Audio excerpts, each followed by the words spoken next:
COVID-19 proved that organizations and workers are capable of tremendous resilience under pressure. They can adapt. They can pivot. They can survive. But in a world of constant disruption, survival is not enough. It's time for organizations to shift their focus from point-in-time responses to solutions that are dynamic and evolving, from planning and solving for what is known to thriving in a future that is unknown. How? It starts by becoming and remaining distinctly human. Now more than ever, it is about embracing 3 attributes to humanize work and create lasting value for workers, organizations, and society at large. Purpose, potential, and perspective. Purpose is the North Star in a world disrupted. This common set of values doesn't depend on circumstances, so it allows organizations to sift through competing priorities, unite workers under common goals, drive belonging and well-being, and focus energy and resources on the most pressing needs.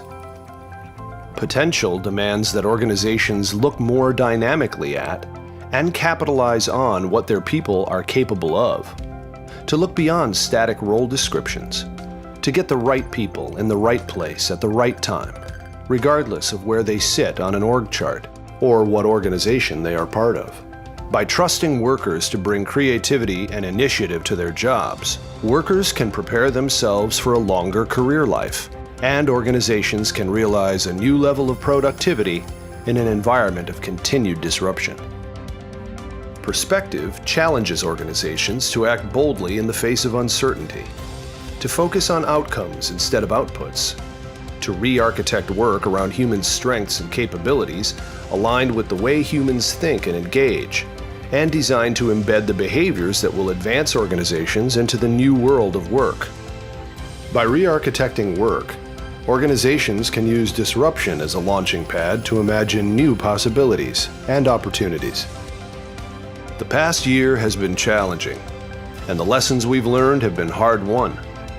But these lessons in purpose, potential, and perspective can help us leapfrog to a new world, a world where we're not simply surviving, but thriving.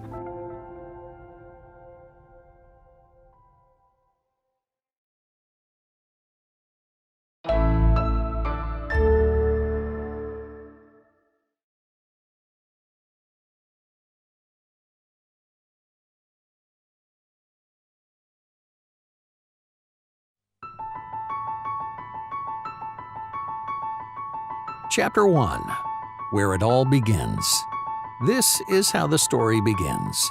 Not in boring cubicles, surrounded by paperwork, dealing with salaries all day long, but in this classroom, where we're nurturing stories inside of not only us, but in you, in everyone. We are storytellers. We know you have something to say to the world, and we want to tell it for you. Chapter 2. This is how we grow.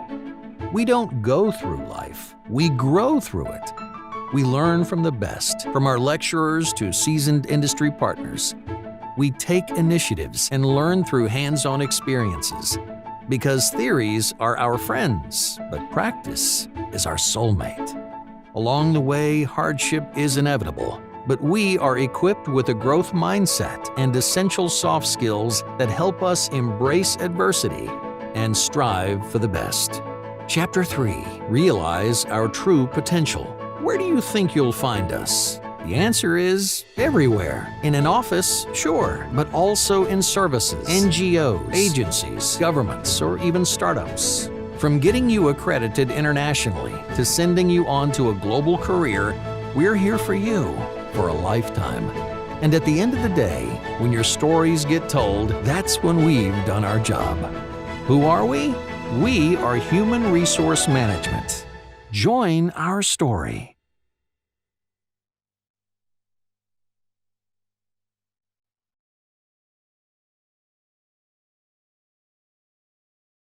So on behalf of Deloitte Consulting and RMIT University, we would like to thank you and welcome you to our webinar today, Developed Human Capital for the Post-COVID Future, Strategic Insights and Organizational Opportunities.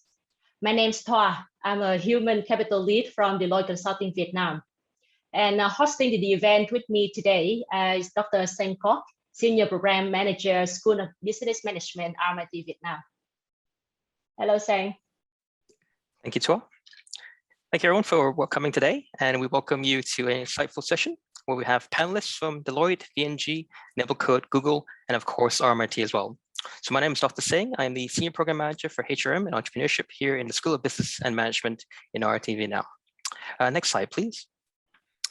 Just to briefly go through with you the agenda, we have a couple of keynote speeches for you today, and our panelists will share their insights and their thought-provoking details about how we look forward to a future where strategic insights and organizational opportunities are part of the human workforce development. We have time for Q&A at the end of the session as well, and we look forward to the questions you can put forward to our panel. On the bottom of your screen, you should see a little globe, and the little globe means that we'll have access to interpretation services. So today's session will be run both in English and Vietnamese for our guests. Next slide, please. So before we start off, please can I introduce Professor Matthew Sarcoma, Dean of the School of Business and Management, who's going to help us formally open the event. As Dean of the School of Business Management, Professor Sarcoma has overseen all academic and business operations within the school. He's also implemented a range of innovative teaching experiences and programs that are matched to the demands of industry. He's also run a number of academic conferences and business seminars, and he steers our schools towards highly consistent approaches to innovative teaching for both our staff, our students, and also industry partners. Working with us today is Deloitte, and we continue to work with different industry partners to enhance the School of Business Management and also the profile of teaching and learning towards our students. Please can I pass the floor to Professor Matthews to open our event for us this afternoon. Thank you. Thank you very much, Dr. Sang. Ladies and gentlemen, distinguished guests, colleagues, students, it is my great pleasure to welcome you to this joint RMIT and Deloitte HR Roundtable, which I hope will be the first of many thought leadership insights between two pioneers in industry and academia. At RMIT, one of our key goals is to develop bridges and recognize collaborative synergies that can be gained between industry and academia, and vice versa. We're keen to listen to this conversation, but also get all the insights from all the panel members. Amid the ongoing global recession caused by the COVID-19 pandemic, Vietnam's Socio-Economic Plan 2021-2030 is already prioritizing the value that innovation and creativity can have on enhancing the country's socio-economic growth and expanding competitive capacities for a post-COVID future. Deloitte's Global On Human Capital Trends Report 2021 has highlighted that innovation is increasingly viewed as one of the most important aspects of the transformation of work when businesses move from survive to thrive. Today's roundtable is organized by the Human Resource Management Program and sees us collaborate with industry leaders, Deloitte, in what is a star-studded panel of strategic decision makers in their respective fields. Thank you to Deloitte and the panelists for your participation today and your keenness to share your regional and global insights with our audience here. Today's session will share insights into human capital development, the opportunities for strategic development of the workforce, adaptability and resilience during difficult times, and how to focus on social inclusion as we move towards a post-COVID reality. These are the pertinent issues to consider given the current economic reality and geographical restrictions, where human capital is vital assets to any organization. I hope you have an enjoyable and enriching session ahead. Thank you very much, and I hand you over to Dr. Sang. Thank you, Professor Matthews, and thank you for opening the event for us today. Next slide, please. So our first speaker today is Professor Andrew Timmin, and Andrew is Professor of Human Resource Management in the School of Management at RMIT University in Melbourne. He's served in various leadership positions, including the head of department and Deputy Dean of Research and Innovation. His PhD is in economic sociology from the University of Cambridge, and he looks at evolutionary, social, and organizational psychology when it comes to his research. Professor Timmin today will share his insights into the digital frontiers and the changes in the arena of human resource management and how we can leverage technologies to drive this forward. Professor Timmin, can I present you the floor? Thank you very much. Next slide, please. I just want to start by saying just how great it is that we're bringing everyone together in these types of forums. It's especially a pleasure to be teaming up with Deloitte to offer these types of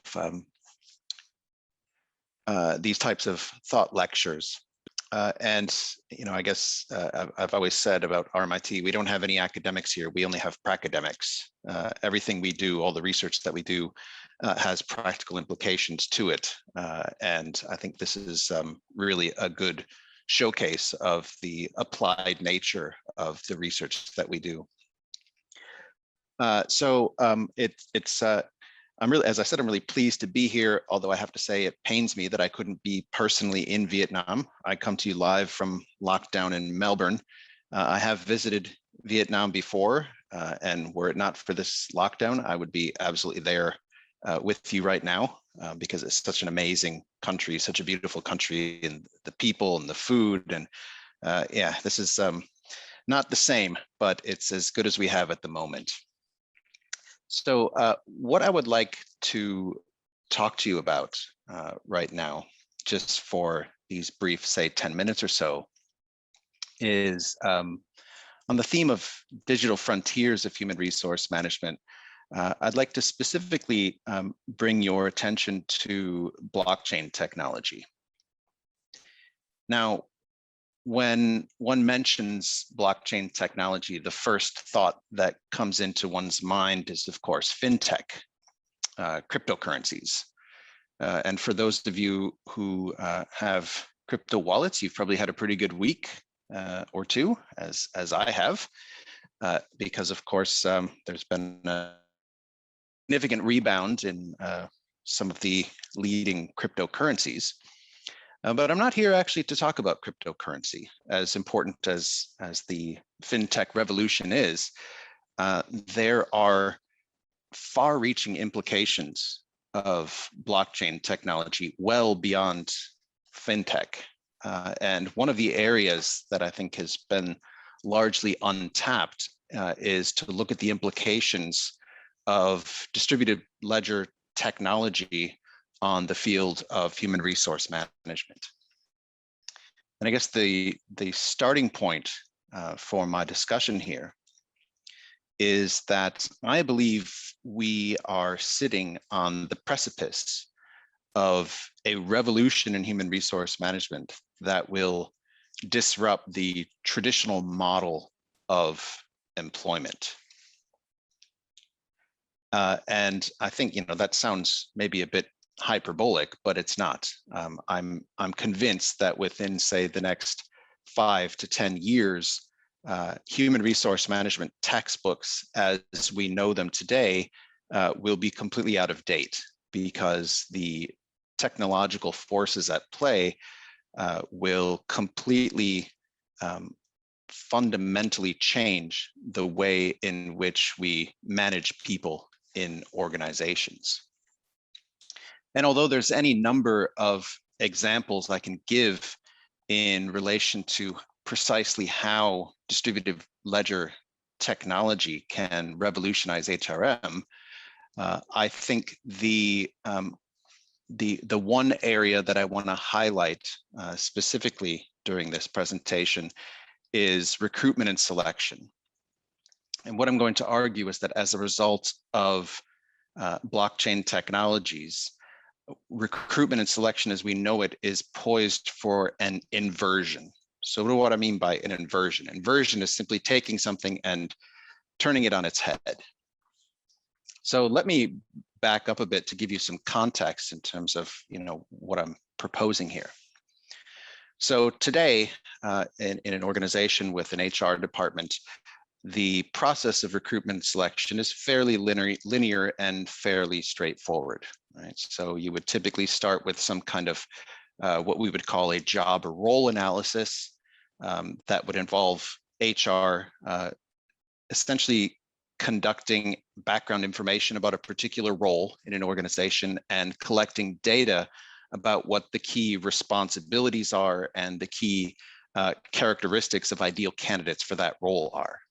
So as a result of a job and role analysis, you would end up then with what we call a job description, which articulates the key tasks associated with that role, and a person specification, which articulates the key knowledge, skills, and abilities associated with the ideal applicant.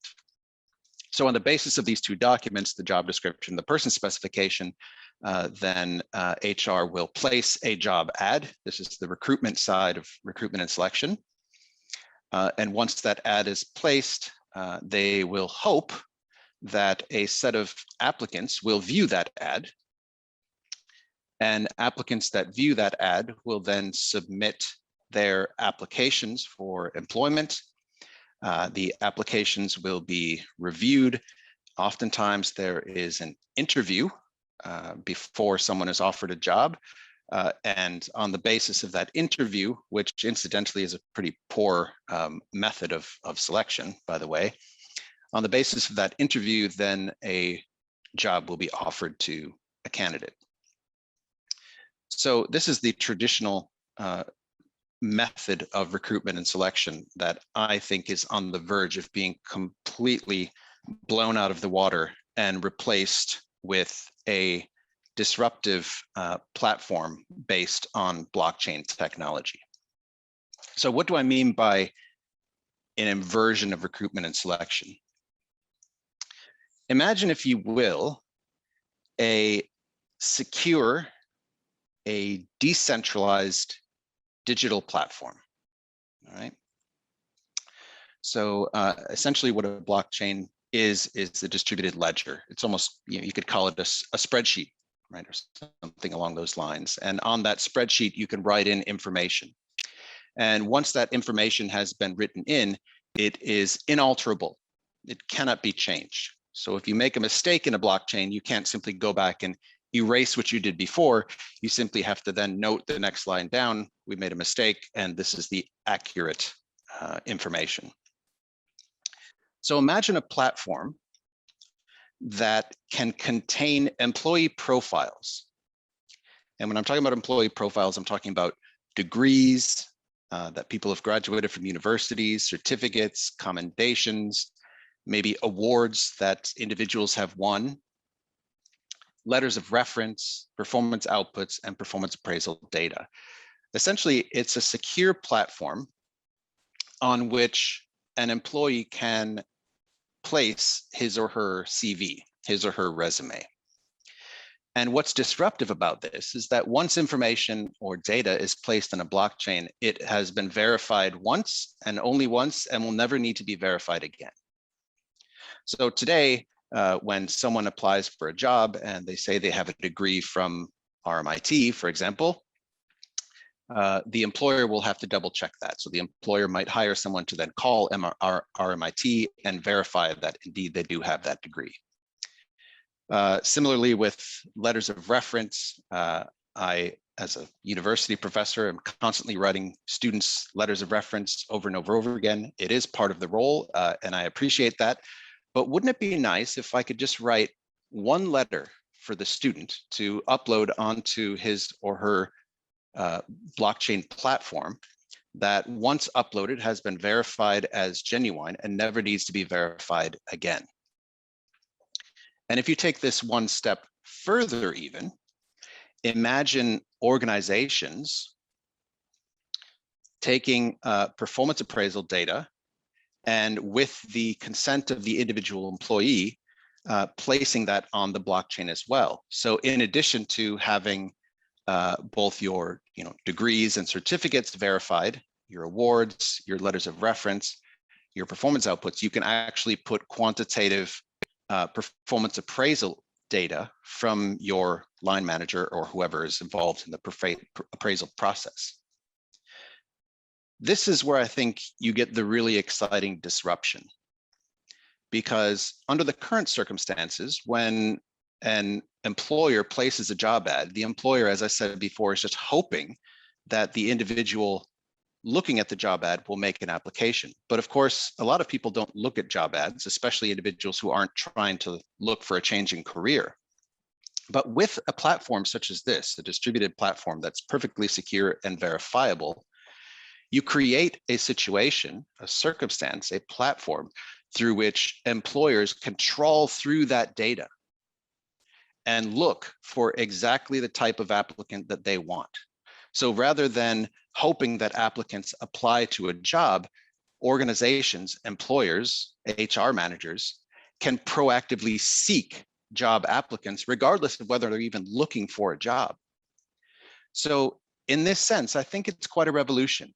We have a situation where blockchain technology, which again is primarily oriented towards fintech, has huge implications in terms of disrupting recruitment and selection. And I will bring it to a close at this time. I've had about 10 minutes or so, but I'm happy to take questions later on in the presentation. Thank you so much, Seng, and pass it back to you. Thank you, Andrew. That's very insightful, and perhaps that's a new way of how we recruit and a new way how we do things as well. Very insightful and very interesting. Thank you, Andrew. Can I now pass it on to Yun Han? Yun Han is Director in Human Capital, Organizational Transformation at Deloitte, and he's based in Malaysia. So he's joining us from Malaysia. He brings with him 14 years of human capital consultancy experience in areas of people analytics, strategic change management, and he's helped many leading organizations in energy and resources, consumer and telecommunication industries in the ASEAN community to unlock the true human capital. He's also a regular speaker in the Future of Work, and Yun Han's presentation today will highlight the major human capital trends today and how we should alter our current mindset in the pandemic from surviving towards thriving. Yun Han, thank you very much. Please go ahead. Yep, thank you very much, Seng. Appreciate the kind introduction. A very good afternoon, everyone. I'm Yun Han from Deloitte, and I do oversee the Vietnam market when it comes to human capital organization transformation. And I've spent a lot of my career supporting clients across Southeast Asia for many of their challenging people issues as such, right? So today, I'm quite excited to share with you our latest insights on the human capital trends entitled The Worker-Employer Relationship Disrupted. And this is a very interesting, and it's got a provocative headline that says, if we're not a family, then what are we, right? And in this session, next 10 minutes or so, I will share with you 4 possible futures of what we see on the employer-worker relationship and what we can do to thrive in these different futures as well. So if you think about some of the headlines that were seen in LinkedIn, published on social media, Shopify reminded workers that they're a business, strictly speaking, not a family, right?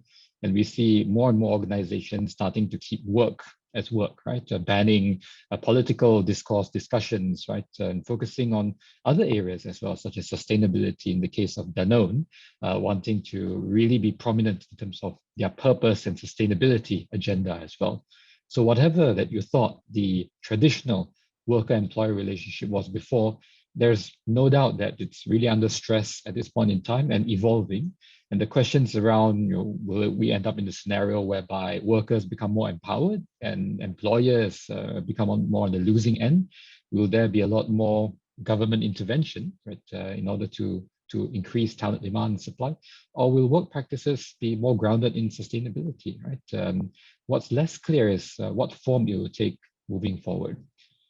And if you look at some of the statistics that came out from our research lately in this space, where we've interviewed business, HR leaders, and even the workers, right? And we found that 40% of the global workforce is considering leaving their employer at this point in time. And that's a huge number if you think about attrition rates, right? 80% of job losses that are being faced now are among the lowest quarter of wage earners.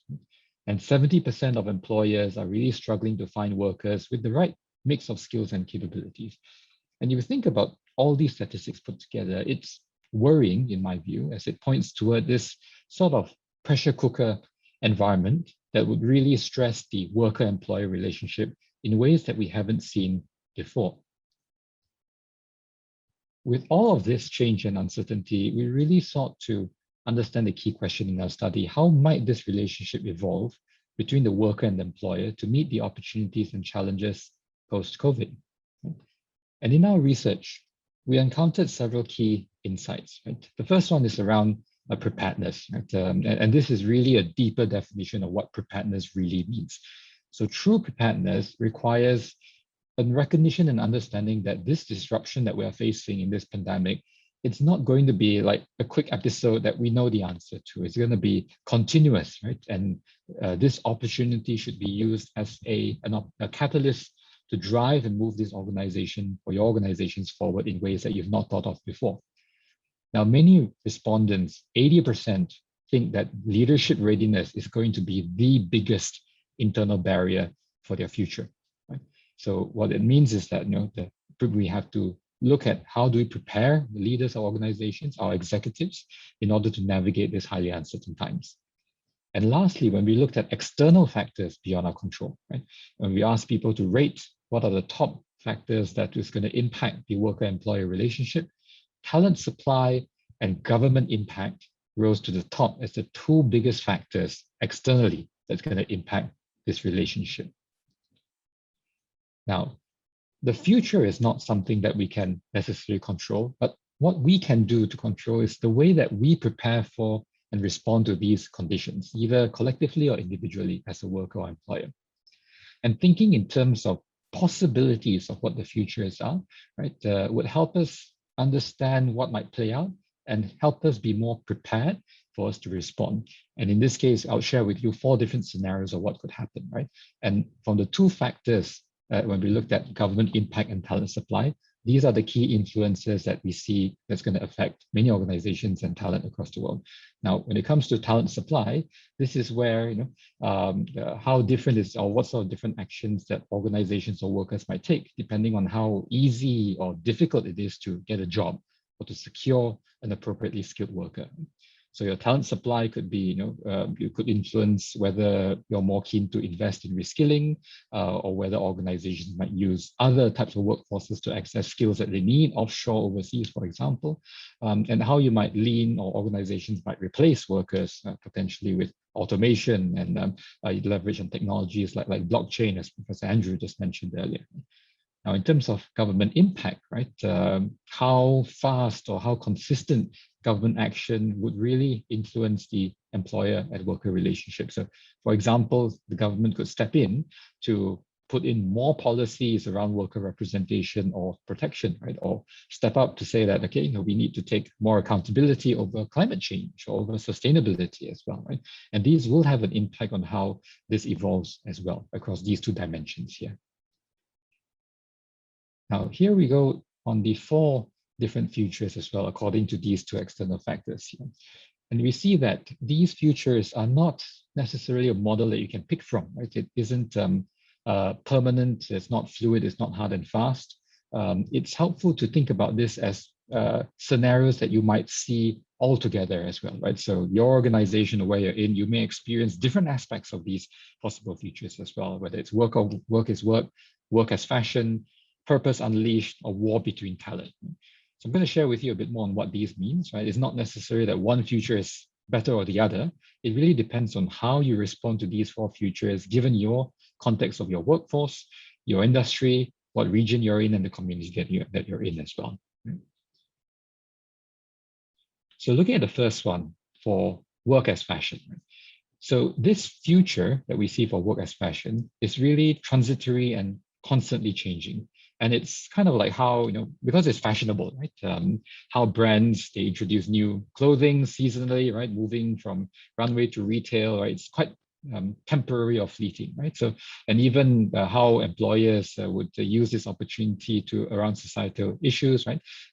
Tends to focus on what's hot at the moment, right? In order to keep the workforce engaged, right? And we do see work as fashion as one of 2021 or 2022's more dominant futures for the near term, right? Especially in light of the hotly debated issue right now. Most of Vietnam is in lockdown, right? But as you start opening up and returning to the workplace, this starts becoming more fashionable, and how you would look at this as one of the futures as well. Now, there are certain triggering signs, right, in what would indicate this as one of the futures that's likely, right? You would see things like increased employer activity in benchmarking themselves against what their competitors doing, right? What this other company is doing in terms of work benefits, flexibility, and so on and so forth. And you'll also see rapidly evolving and changing worker programs or employee engagement programs and policies, right? And also employers will be really out there trying to market as much as possible to differentiate themselves, to say, hey, come stay with me because I've got a great new hybrid work setup, or I've got a new technology in place to allow you to work from wherever you are in the world. Right? Now, what do we then do in this future for this circumstance? In a world with so many disruptions, right? So how you cope with your future does matter. And we would describe the responses in three ways, so to speak, right? So the first response is really the instinctive response, right? And this is the path whereby we believe most organizations would take when faced with the conditions but the instinctive response is really just reactive, right? The survival strategy is what we need to do to succeed today. But in order to succeed for tomorrow, we would recommend a thrive strategy, right? Which focuses on what you need to do today and tomorrow. So in order to thrive in this circumstance for work as fashion, organizations really need to look to differentiate the relationship based on values that stay constant, rather than responding to at the moment whims, right? In terms of what the workers are demanding at that point in time. Now, the second future, right, is around war between talent, right? And in this future, right, the organizations may see workers as dispensable, right, replaceable, easily replaceable with automation, gig work, offshoring potentially, right? And when you're treated as commodities for workers, right, then that's where you could experience a situation with a social divide, right? And workers might start to see more investment in their own, out of their own pockets for reskilling themselves, right? So these are some of the signs that would show that we're headed towards war between talent, right? So increased use of automation, AI, increased use of outsourcing, offshoring, work out of Vietnam, right? Or putting limited investment into reskilling talent because there's plenty more lining up on the door. Now, how do we then see this play out in terms of responding to this, right? It really revolves around recognizing that no matter what, workers deliver a lot more value when they are respected and invested in, right? And it might sound counterintuitive because in this scenario, workers are easily replaceable. So why do we then respond to that or invest in that? If you think about it longer term, right? Humans being humans, right? The way to enhance worker performance really is at the end of the day to create meaningful and good jobs that's sustainable. At the end of the day, where the job quality is high, when workers have a voice, the employer offers training and skills development. This is where organizations can differentiate themselves in this scenario of war between talent. Now, the third future is around work is work, right? And work is simple to understand, whereby people care about work, right? But they don't want it to interfere with their livelihood or things that's outside of work, right? So you start to see a very clear line in between being professional at work and what's outside of work as well. Right? Now, certain signs that point us towards this direction of work is when we start to see things align that workers are using more and more of their benefits, right, to enable outside of work activities such as sabbaticals, time off, or they're putting in a lot less overtime or less willing to step above and beyond what their immediate job scope is about and spending fewer hours at work, right? So this is where they really drawn the boundaries around what I'd be tasked to do versus what else is important to me in my own life. Now, in order to thrive in this scenario whereby work is work, organizations need to really motivate them based on the merits of the job or the work. Right? And in order to do this, they would have to re-architect or design work to make it such that they don't see it as just a means to pay bills, but they see the work as very much aligned to their own life or what they intend to achieve, and help them feel invested in their work as they are in their personal lives in order to do their best at the end of the day.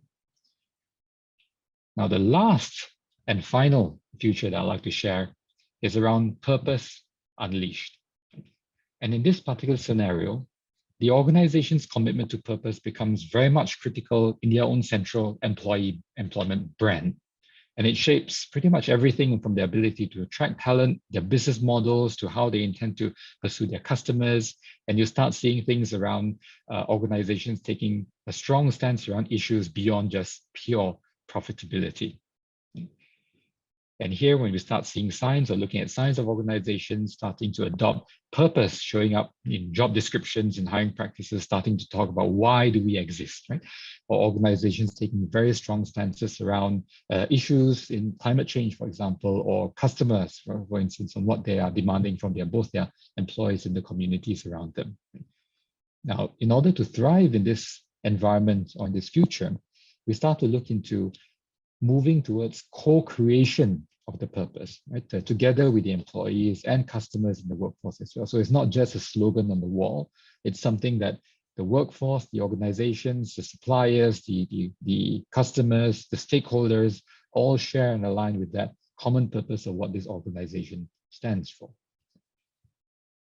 Now, to sum it all up, with the future being uncertain, right, it's really a moment of this choice and consequence of these four futures, right? And really using this opportunity as a catalyst to move the organization forward, taking bold decisions across your strategy, the communities you serve, the business, the workforce is extremely vital at this juncture in order to shift from just purely surviving for today into become an organization and a workforce that would thrive in the future.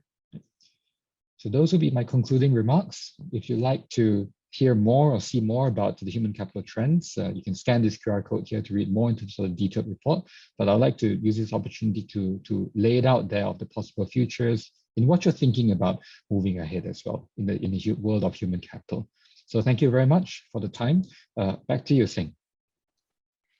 Thank you, Johan. Very insightful and very different ways to the future of work as well. And I would also recommend reading Deloitte's Global Human Capital Report Trends as well. Really, really insightful and really, really useful knowledge on how to be strategic and pivot ourselves, especially under COVID. Thank you, Johan. Can I now introduce Mr. Abhishek Mathura? And Abhishek is the VP of HR at VNG. And his role is to bring not only an impact in terms of human capital, but enable business growth and renewal and create a culture that motivates people and talent in the industry. He's passionate about leadership, passionate about talent, and passionate about organization as well. Over his career, Abhishek has served as senior human resource leader with various organizations, such as Mercer HR Consultant, General Electric Capital, Johnson & Johnson, and he's worked in India, Poland, Vietnam, Australia, and Singapore. He has 20 years of leadership experience, and his focus is on talent development, change management, culture, and organizational building, along with coaching. And one of his major passions now is to develop current and future leaders within the organization to help them identify and realize their full potential. Abhishek today will be sharing his thoughts on data and workforce analytics as a means to add value and how we can develop business growth. Abhishek, the floor is yours. Thank you very much. Thank you, Singh, for a kind introduction, and thank you, RMIT and Deloitte, for having me. Let me just see if I'm able to control. Yeah. All right. So again, technology and workforce analytics. It's a great topic. But before we get into workforce analytics, let me just check on something. How many of you are sci-fi movie fans? I'm hoping many of you on this call are. And one of my favorite sci-fi movies was actually Minority Report. I hope many of you have seen it. For those who have not, it is a 2002 Tom Cruise movie about a future technology that makes it possible for cops to catch criminals before a crime is committed. So imagine a technology which can predict human behavior even before it happens. In this case, a crime. Now, you may think that in 2002, this was really cool and a work of fiction. But let's fast forward 10 to 15 years and put our consumer hat on. And we can see that our behavior as a consumer is being impacted by the use of technology and analytics like big data, AI, and machine learning. Netflix influences the choice of movies we watch. Amazon, and other e-commerce companies analyze our behavior, analyze the buying behavior, and influence our shopping pattern. Facebook or TikTok influences the news we consume, and hence possibly the ideas and thoughts we may have about situations. The extreme cases being the candidates we choose to be our leaders. Now let us shift our focus to an organization setting and the data that we have on employees. Traditionally, data analysis has been used to reduce cost, employee engagement, and maybe improve productivity. But once the organization started to see the benefit of the use of technology with customer information to enhance customer experience, as well as to influence consumer behavior, they started to think how we can use the same principles on the data we have on employees and candidates. Thus, using technology in workforce analytics helps integrate all these data points, measure the behavior of employees, identify key talent, and the result is improving and enhancing employee experience and business performance. Now, while there are many use cases for the use of technology and workforce analytics, let me share a few that are relevant to the topic at hand, which is post-COVID future and opportunities, and some of the things that we are doing at VNG. One of the things that has changed and will probably continue to stick post-COVID is the way we attract and hire talent. Oh, sorry.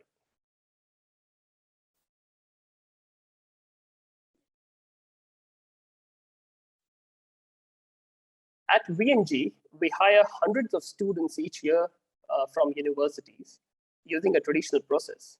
I guess Professor Andrew did mention in his initial address around the recruitment process, and we pretty much also use the same. We ask for applications, we screen them, then do the test and interviews, and then select the candidates. But for a post-COVID era, where we may not be able to meet candidates face-to-face or do an in-depth selection process, we are using technology to get the best candidates recruited. Now, based on the previous data available of past successful candidates, we are working with the team to help us predict which candidates should be shortlisted based on certain data points, like CGPA, test scores, any extracurricular activities, interest in gaming, etc., etc. The use of technology in recruitments will be a game changer for both employers and candidates. And then Professor Andrew did mention about blockchain, but using AI and big data would be another use as well. The second use case is around health and well-being. Work from anywhere will no longer be a policy document, but a reality. During COVID, at VNG, we have used technology, primarily the Zalo platform, to be able to manage, communicate, and respond to employees in need. The same will happen post-COVID when it comes to interaction of employees with the HR team. We are currently working with our HRIS team to probably create a chatbot-like a model that takes away the need for a face-to-face interaction for an employee with the HR team. We are putting together use cases and building a library of FAQs and using AI and machine learning principles that should be able to keep adding to the pool of questions. And last but not the least, the third that I wanted to share is how the workplaces for future will need to adapt to the new hybrid workforce model. Ensuring social distances and optimal utilization of space will require the use of technology to help ensure return of work. Real-time data on vaccination status, remote work status need to be processed to ensure a work environment which is responsive as well as adaptive. So we are analyzing data on productivity over the last 3 months that we have been working remotely using the MS Teams and project management tools like Asana and Jira to push for a case for hybrid working model. Now, there are areas around data privacy and ethical aspects of the use of technology in workforce that will also come into prominence that as HR practitioners, we will have to deal with. It's a complete topic in itself, and hence I'm not dwelling it on this platform today. Now, having shared some of these examples, I must say that while technology and data can help simplify and provide different options, the final decision-making still requires a human intervention. That intuition or that gut feel will still play a role to evaluate if the information and the choices that are being provided are relevant or not. So I would say that we still have a choice not to watch a sci-fi movie on Netflix today, as recommended by it, but watch a drama or a romantic comedy instead. Thank you, and with that, I'll hand it over back to Dr. Singh. Thank you, Abhishek. That's very insightful as well. Sort of the idea of a human resource dashboard where many of rights to support our staff and to support our growth. That's really insightful. Thank you very much for sharing. We're now moving into a few minutes of break time. Can I just ask the audience to continue to put your questions in the Q&A, and we'll look forward to answering them in the panel discussion later today. Also, for those of you who are unaware, we also have the interpretation option. It's a little globe at the bottom of your screen. You should be able to click onto that, and you'll be able to have both English or Vietnamese translation running live. So we'll have a little break of a minute, I think. We should be back at 55. We'll see you shortly for this as we move towards our Q&A as well. Thank you so much. Hello, everyone. Welcome back. I hope that you enjoyed the first part of the webinar. And in the second part, we will continue to talk about the organizational adaptability and workforce resilience. So in the next session, so please join me to welcome Mr. Adrian Angus Ole. He will talk about the organization adaptability. A little bit about Adrian. He's our executive director in Deloitte Consulting Southeast Asia, based in Singapore. And he has more than 20 years experience working across Asia Pacific and Middle East region. So he's a thought leader in digital adaptable operating models and data-driven organization effectiveness, and also a thought leader in the future of work design. Okay, so if you have any question related to operating models or of design, so please ask him then. Okay, welcome, Adrian. Thanks, Toa. And thank you to everyone for the opportunity to share some thoughts with you today.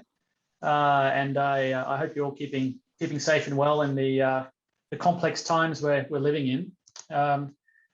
So the topic I wanted to share today, if I can get the screen to work.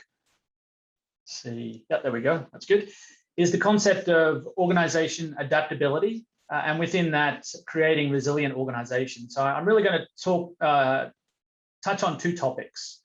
The first is what is an adaptable organization, and how can we make our organizations more resilient to all of the disruptions that we're seeing, not only because of COVID-19, but because of many other disruptions that were happening before COVID arrived, and will continue to happen even after we've been able to thrive through this disruption. So let's talk about organizations and how we can make them more adaptable. And the second is a technique called network analysis, which builds a little bit on Abhishek's view on using data to look not only at our employees and technology as well, but also to look at our organizations and how we can really understand how our organizations work.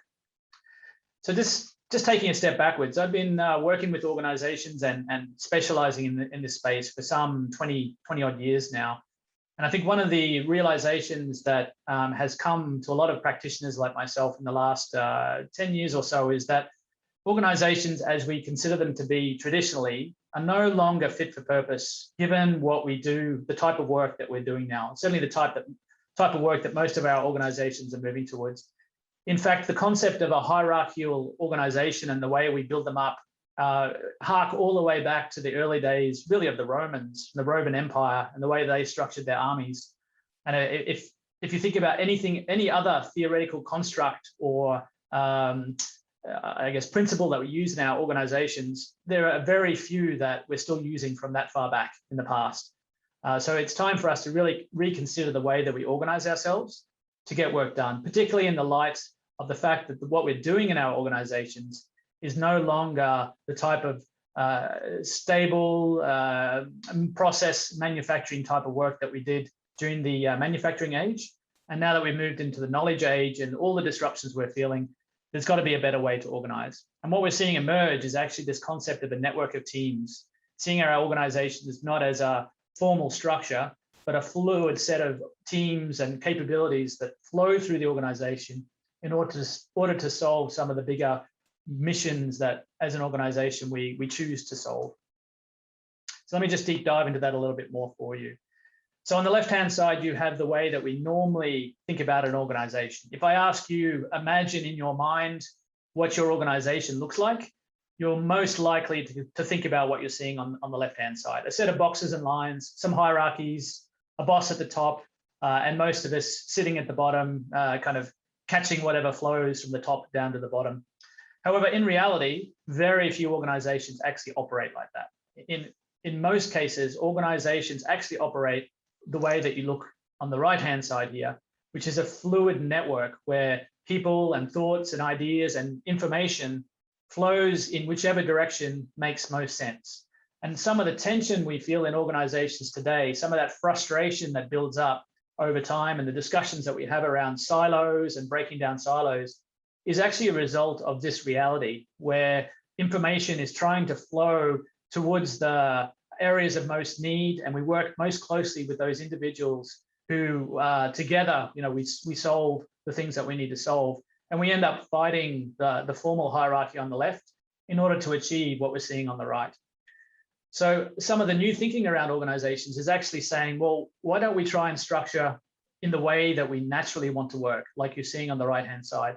Why don't we start to form some of these networks and allow people to move in the ways that they want to move, break down barriers, allow for cross-functional working, so we can achieve some great things, achieve the issues that we're really trying to achieve. And more so recently, we're seeing some of these movements naturally occurring as a result of COVID-19. So particularly in the early days of the pandemic, we saw a lot of organizations scrambling to either keep their business moving, or in some cases, we saw organizations scrambling to create new products and services for either to support their communities. And we've got some great examples of organizations pivoting towards making hand sanitizer or face masks in a space where traditionally they would not have ever considered doing that. And they've been able to create those products within days. So we've seen a natural move, a rapid move towards this type of model in the recent days, weeks and months. So what does this all mean? What does this actually look like when you start to think about making an organization adaptable? And there's some principles that we've started to notice, and we're talking to organizations and observing organizations doing. I won't call all of these out, I'm short of time, but let me just call out the main ones that have the biggest impact. So firstly, we're seeing organizations move away from a pure focus on profit and stakeholder, value.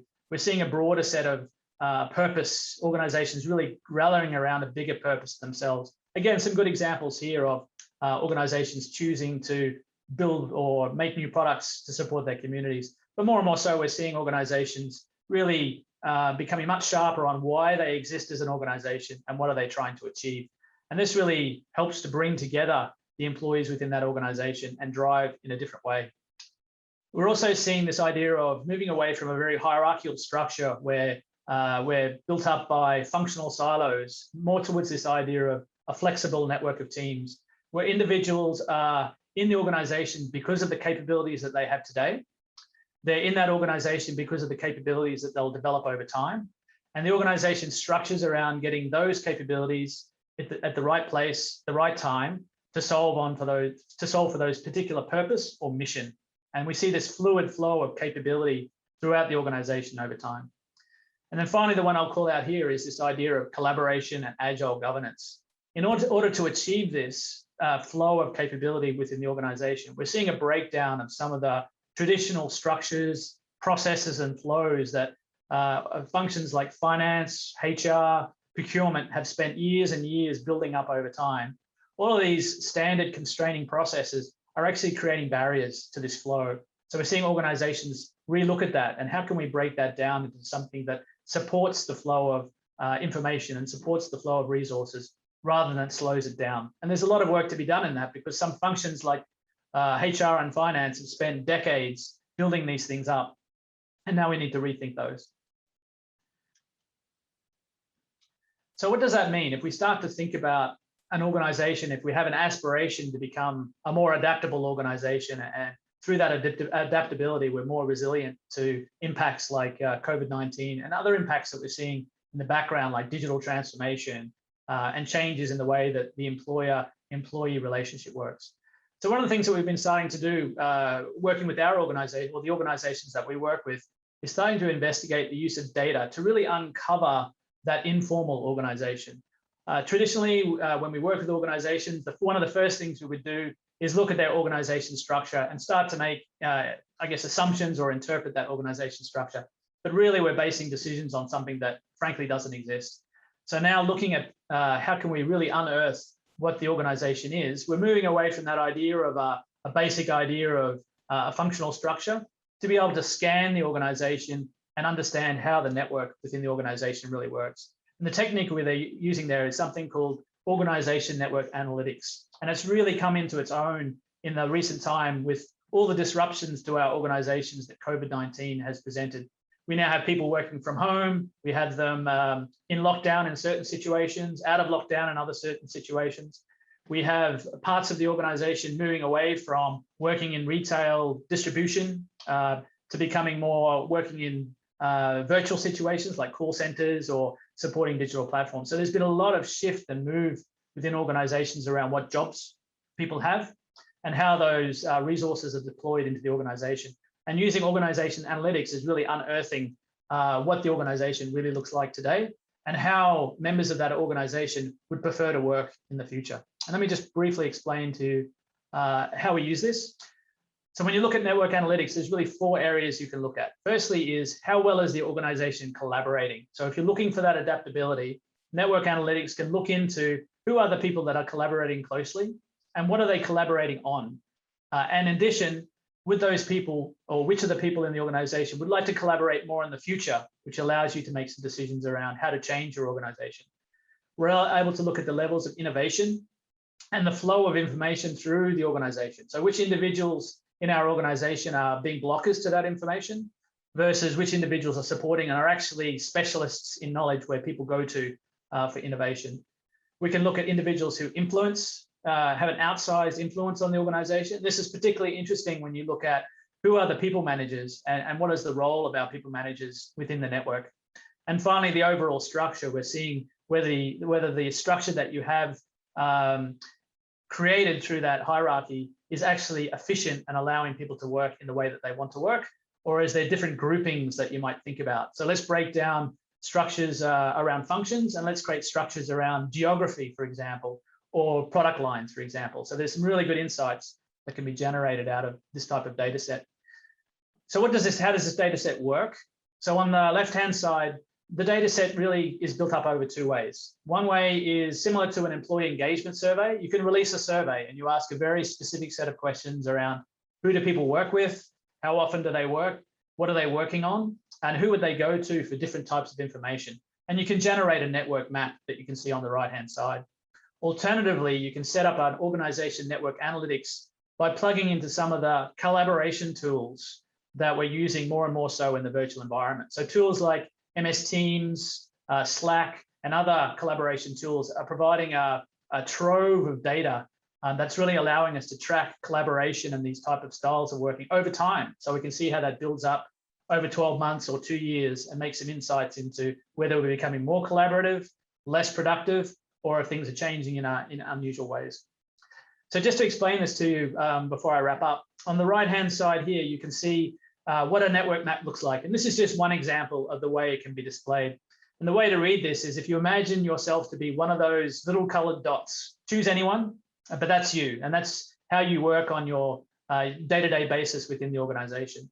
Now choose the size of the dot. The bigger the dot, the more connections you have, the more influential you are in the organization, or the more, in some cases, the more a blocker you can be if you had that many connections coming through to you. And then finally, if you see the lines that connect clusters together, this gives you some idea of how closely those clusters work together on a normal basis. So what we can quickly start to see is if we color it by function, which functions work closely together. If we color it by gender, we can see what population of females versus males work closely together. If we color it by geography, again, you see a different picture. So it's really quite an interesting insight just from this view as to how your organization is really working. And obviously there's other ways of cutting and slicing the data to allow you to get the type of insights that you're looking for. Okay, and just to quickly wrap this up, you can see on the right-hand side here, this is a real case. This is looking at a real organization, and some of the takeaways we were able to identify here, where some of the functions that we actually wanted to work quite closely together, like information technology and operations, were worlds apart. And in which case that efficiency or productivity that we were hoping to create there needed some work. In other cases, we had functions that were surprisingly very integrated together, a close-knit community. And we saw an opportunity there to really double down on that integration and support that by encouraging the network of teams to grow and removing blockers and barriers from it. So just some quick examples to give you some sense of how you can use it. And then finally, one of the things that we've been doing in our own organization is tracking this over time. So we started working or using network analytics a few years ago. And then when COVID arrived, we said, let's just keep it on. Let's see what happens over time. And interestingly, we've been able to make some, not only some insights into what's happening, but also some decisions around who would it make sense to bring back into the office and get them collaborative again, because we can see that that's dropped. Or in other cases, which groups have actually become more collaborative and a high velocity of what they're doing. So let's actually give them the opportunity to continue to work from wherever they want to work from. And some of those decisions were a little bit against what normal thinking or normal science would have predicted. So some really interesting outcomes for us here around both how to structure our teams, but also how to encourage productivity in a virtual working framework. So unfortunately, my time is over. I hope that's been a quick insight, a quick taste tester of what we're doing in this space, but certainly an interesting way to take data, match it with organizations, and drive out some insights that'll be useful for you moving forward. So thanks again for your time. I'll hand it back. Thank you. Thank you, Adrian. Thank you for your insights related to adaptable organization of analytics and why organization adaptability nowadays. Thank you for that. Okay, so now we move to the next section. We would like to invite Colleen Blackwell, the CEO and founder Enable Code, who will share with us about the human capital through the inclusivity. So Colleen is our chairman of the Human Resources Group of the World Bank Vietnam Business Forum, representing the chambers of the commerce to the government on the policy advocacy. So his social enterprise creates artificial intelligence, machine learning career for the people with disabilities. And he also, he's a global impact portfolio member of the World Bank Solution for the Youth Employment Consortium. So previously, Colleen has worked for PwC and for multinational corporate in the global HR leadership roles at the head office level.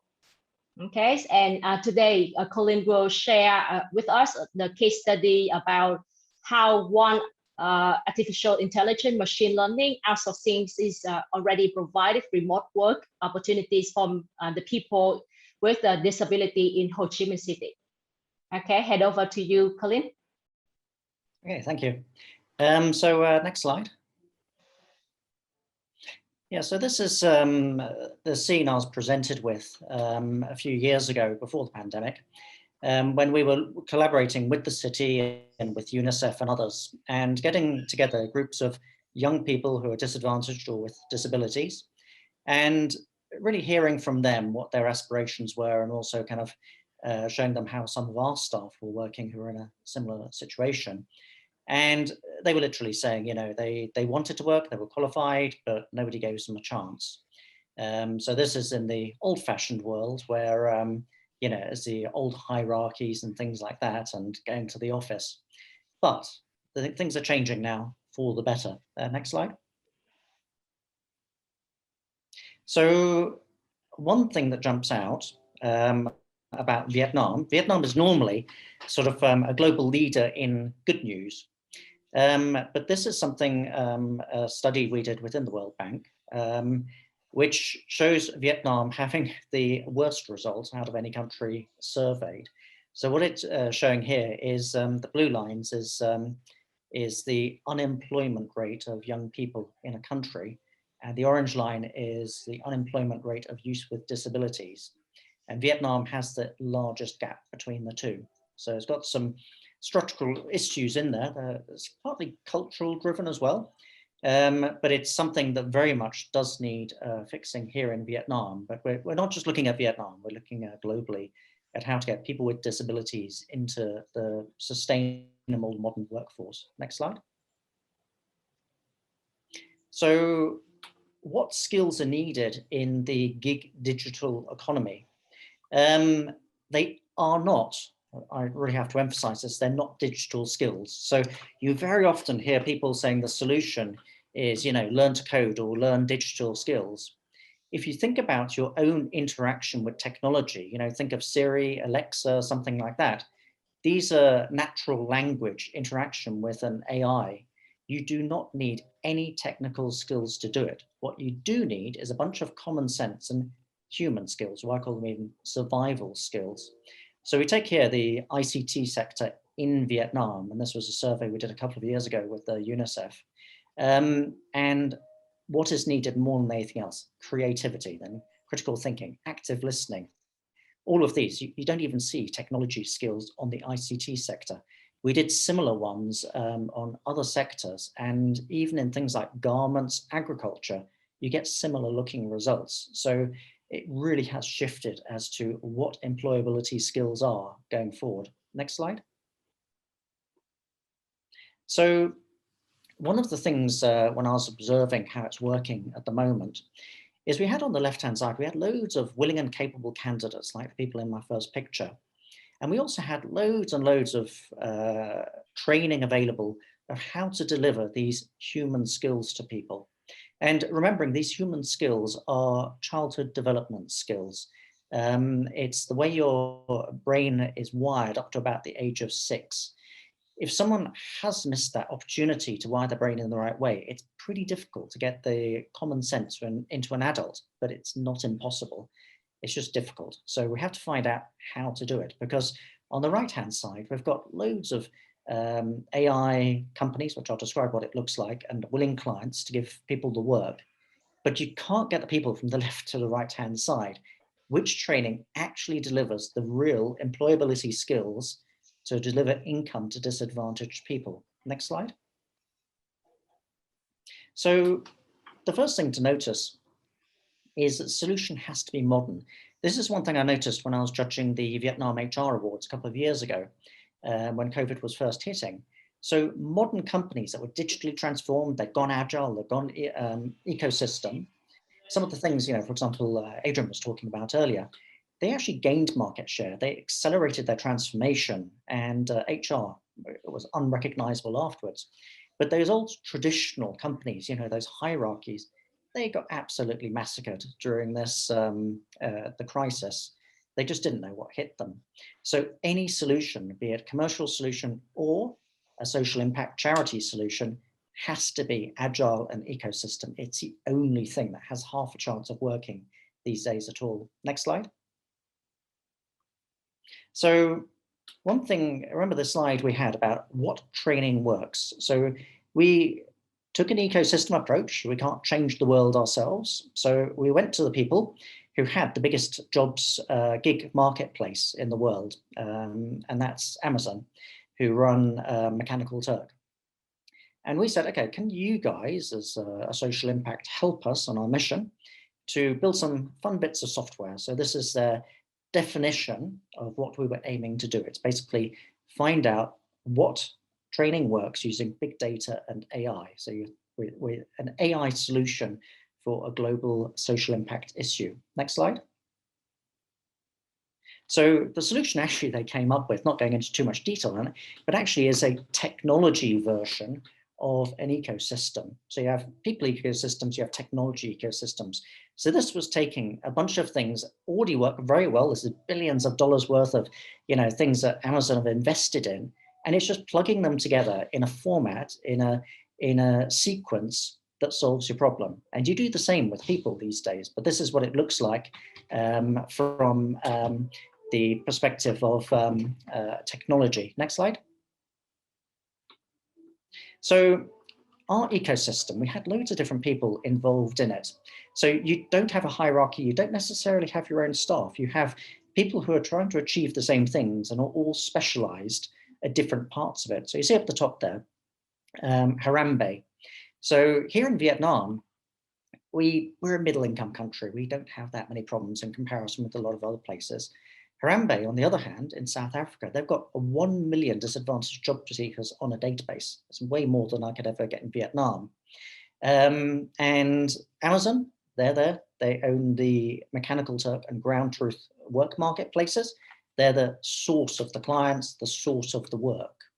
And obviously we bring in then software, funding, and Enable Code, my own social enterprise, as the originator of the idea that holds it all together. Next slide. So you can see now a practical example of an ecosystem. And an ecosystem is self-sustaining because each different part, each stakeholder in it has a benefit and provides something. So it's a little bit like an employment relationship, but this is I think the phrase of, was it teams of teams, was used earlier. So let's say we have the beneficiary workers, the disadvantaged people we're trying to help. They perform tasks, they receive payment. The AI persuades them to do the work and provides them the work with it. The training providers can provide them the training. So without going into massive detail on all of this, you can see how interdependent and complex a modern ecosystem is. And this has only really become possible to do with modern technology. You couldn't have done this 10 years ago. 10 years ago, something like a more traditional system would have been more appropriate. But now with AI, you can do all of this. Next slide. So then you have loads of different impacts coming through that affect different aspects of a social mission. So the one thing that has happened with the pandemic is the poorest people, the most disadvantaged, the most vulnerable people were the worst affected. So this is where technology can actually come through and help those people, but in different ways. So youth, obviously, technology affects them more than other people. People with disability, online work is absolutely ideal for them. So the kind of work I'm talking about here is, for example, the gig work. So for example, you have a use case would be a self-driving car.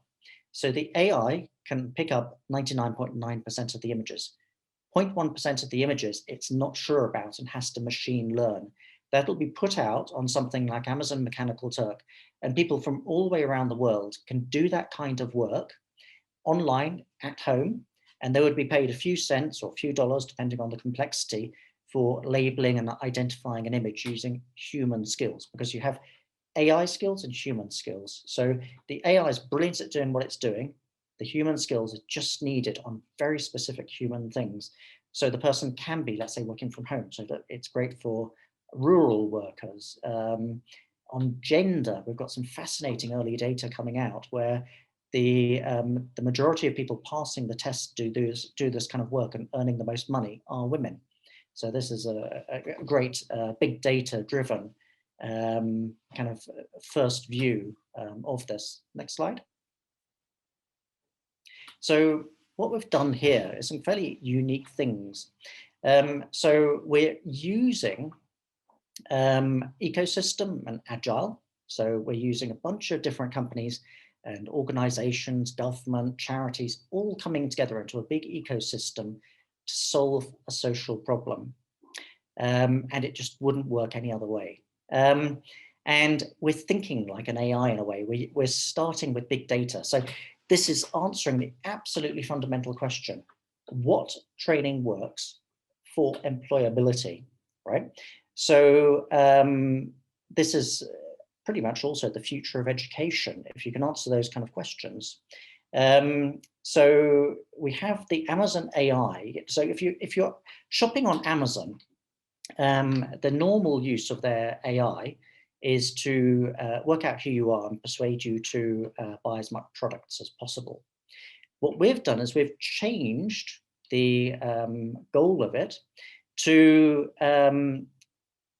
maximize income for disadvantaged people. So what it'll do is it'll work out who you are, but then which online learning, and this could even be just watching a 5-minute video, is going to have an actual statistical change to your ability to earn money on its own platform, and then persuade you to do it. Because very often when you're trying to help disadvantaged people, they don't act in their own best interests. And I try very hard, as many other people do in charities, to try and explain to them, you know, why they need a sustainable job, for example. But what is better out there than an AI to persuade somebody? So if you think about, you know, Facebook or something like that, we all spend too much time on social media, or this was mentioned very much earlier on. For example, you know, Netflix will get you to watch more because its algorithm is engagement, and it's very good at persuading people. So I've got the Amazon AI repurposed for a social mission target, which is to get as much income for disadvantaged people as possible by explaining which training they need to undertake and then persuading them to do it. And then machine learning itself, based on what it's observing over big data, to actually maximize this. And this is something we're launching first in South Africa and Bangladesh, because I've got good connections there as a pilot. But then it does go global. And here from Vietnam, we've got the technology skills to do that. So I've got a bunch of AI specialists, actually around the world, who normally work on my algorithmic trading hedge fund, but they all volunteer their time as well on this particular project to solve this very important social mission. Thank you. Thank you, Colin. Thanks for your sharing and all of the good deeds that you do for our people in Vietnam. Appreciate that. Okay, so last but not least, in the next session, please join me to welcome Ms. Heather Emsley, APAC Regional Director from Google Cloud. So Heather will share with us about how Google to build their workforce resilience in these uncertainties. Heather has more than 20 years experience in software industry and has more than 8 years in public cloud services. So she spent the last 6 years based in Singapore, covering the various Asian markets. So Heather now is a part of APAC Google Cloud leadership team. At Google, she also accountable for customer retention and new customer acquisition. So prior to Google, Heather was at Microsoft for 12 years, where most recently she led the Office 365 solution sales team for APAC. Okay, welcome, Heather. Hand over to you. Great. Good morning, and Chin Chao. I hope I pronounced that correctly. I'm a bit out of practice, but like Andrew, it's killing me that I am not today either in Ho Chi Minh or in Hanoi. When people ask me about my favorite place in Asia, I will be very upfront and say Vietnam is the one place you need to go to. The people, the food, it's just simply amazing place. So it's really hard to speak to an audience from my office in Singapore when I could have been in Vietnam. But thank you very much for having me. So in order for me to share, I thought what I'd start off with is just share with you just a definition of resilience and what this means from a definition perspective. Resilience is the ability to bounce back when situations or people trigger us and knock us down. Essentially, this means when we hit something that doesn't agree with where we were headed, how we deal with this as individuals. In my session today, I'm going to talk to you more about some of the learnings and the practicalities that Google have implemented over the course of the last year. And this is not to say that we are the right organization to follow, because we know every organization has different types of scenarios and situations that they operate in. But hopefully it will give you some ideas in terms of your organization and how you can help build an organization that deals with change or changes in the environment that they operate in.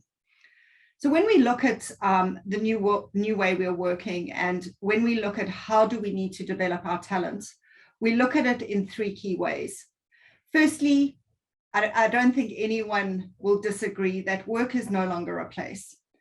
We actually estimate that at least 48% of workers will continue some sort of remote work post-COVID.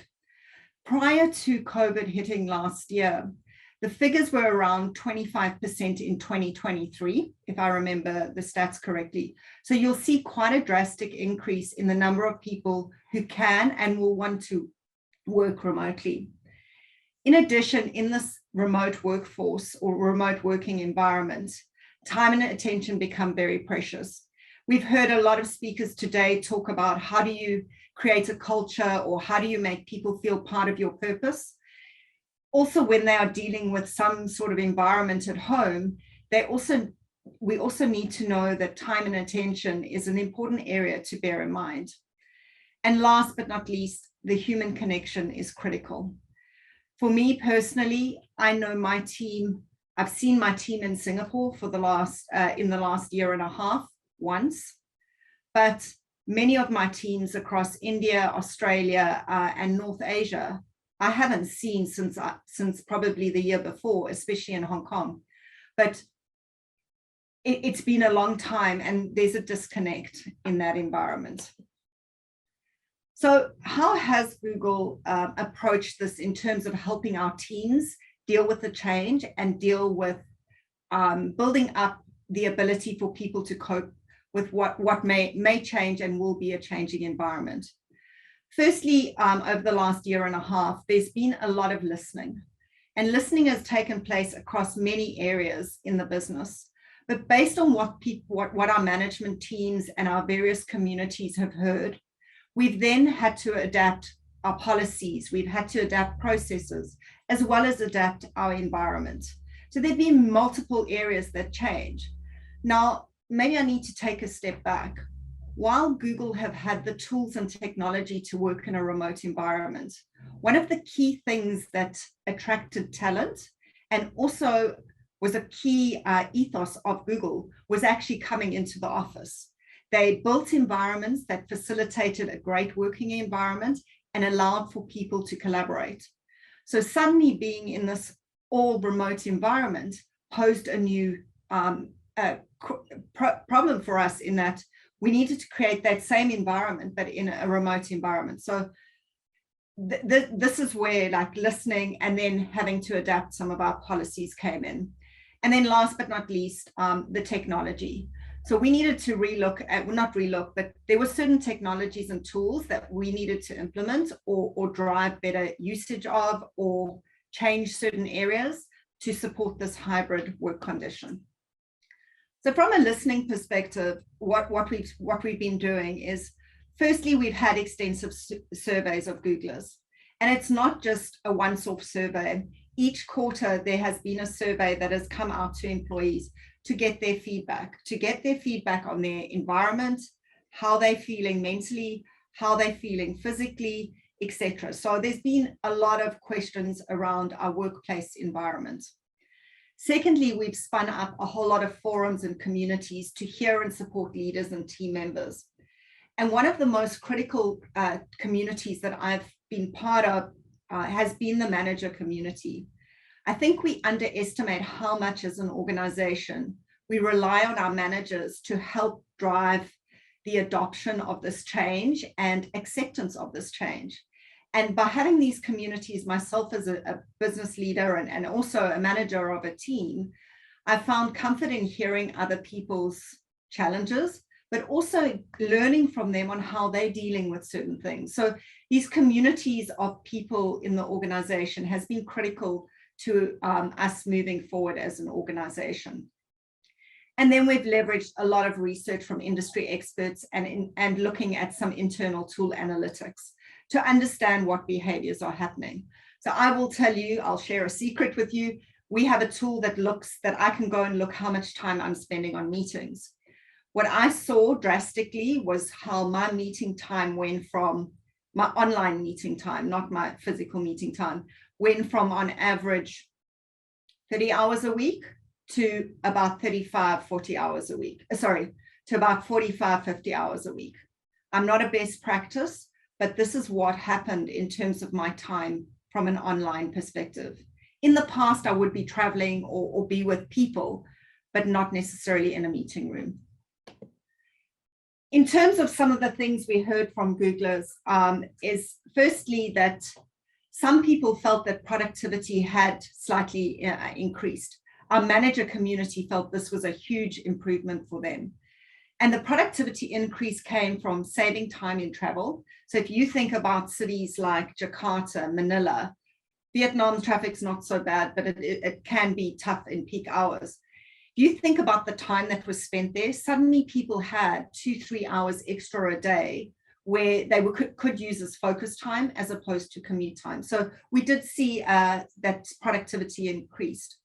However, we did see well-being becoming a challenge. And that's because of the environment we work in and just the pressure of dealing with the pandemic, as well as the increased hours that many people were working. Connectedness was a big challenge for us, and that being around getting to know people, socializing, engaging with people just for that casual conversation. And then the biggest concern, I think, for most managers has been really about our nooglers or new joiners to Google, who really feel socially isolated. So they've really struggled. They haven't got the ability to come into the offices, feel the culture. They haven't met their teammates, etc. So one of the things we've been trying to do is look at how we improve the onboarding and improve that social connectedness of our nooglers. So what do we do with all this feedback? So we've listened, we've heard. There were certain things that we needed to adapt, and we basically took the feedback to inform actions around our tools, policies to address some of the top pain points. We also had some targeted improvements and pilots and experiments. So I can't go into today, but we're running a lot of experiments with video conferencing, with office layouts on what a potential hybrid return to office could look like, where video is very much embedded to make people feel included in that meeting, as well as those in a meeting room feeling the presence of the new people. So there's a lot going on in that space. So where we made improvements. So firstly, on connectedness and culture, we established new communication and collaboration norms. By default, we always have video on. That helps improve the social engagement and interaction of individuals. That's just one of the things that we do. Sorry, Luna, sorry. The joys of being in a home office. We also looked at some hardware. Not everyone was equipped at home with the right hardware to help them be the most productive in their environment. So we looked at what hardware was required, and we were able to do that. From a careness and well-giving perspective, I spoke a little bit about the communities that we put in place, but we looked at different segments. So whether they were parents, caregivers, managers, and nooglers, and we created these support segments that could help them in their environment. We also made some policy changes around increasing carers leave to allow people to spend time either on homeschooling, caring for parents or sick relatives, etc.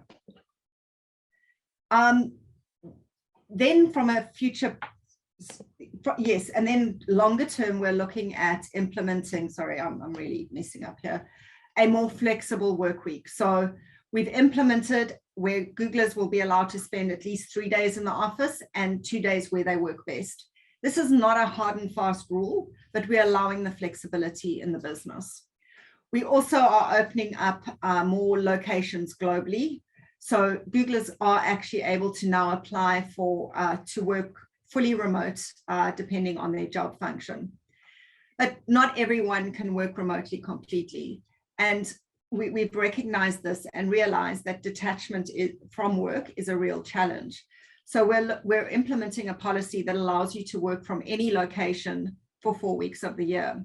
So myself as a South African, I may go home to see my family.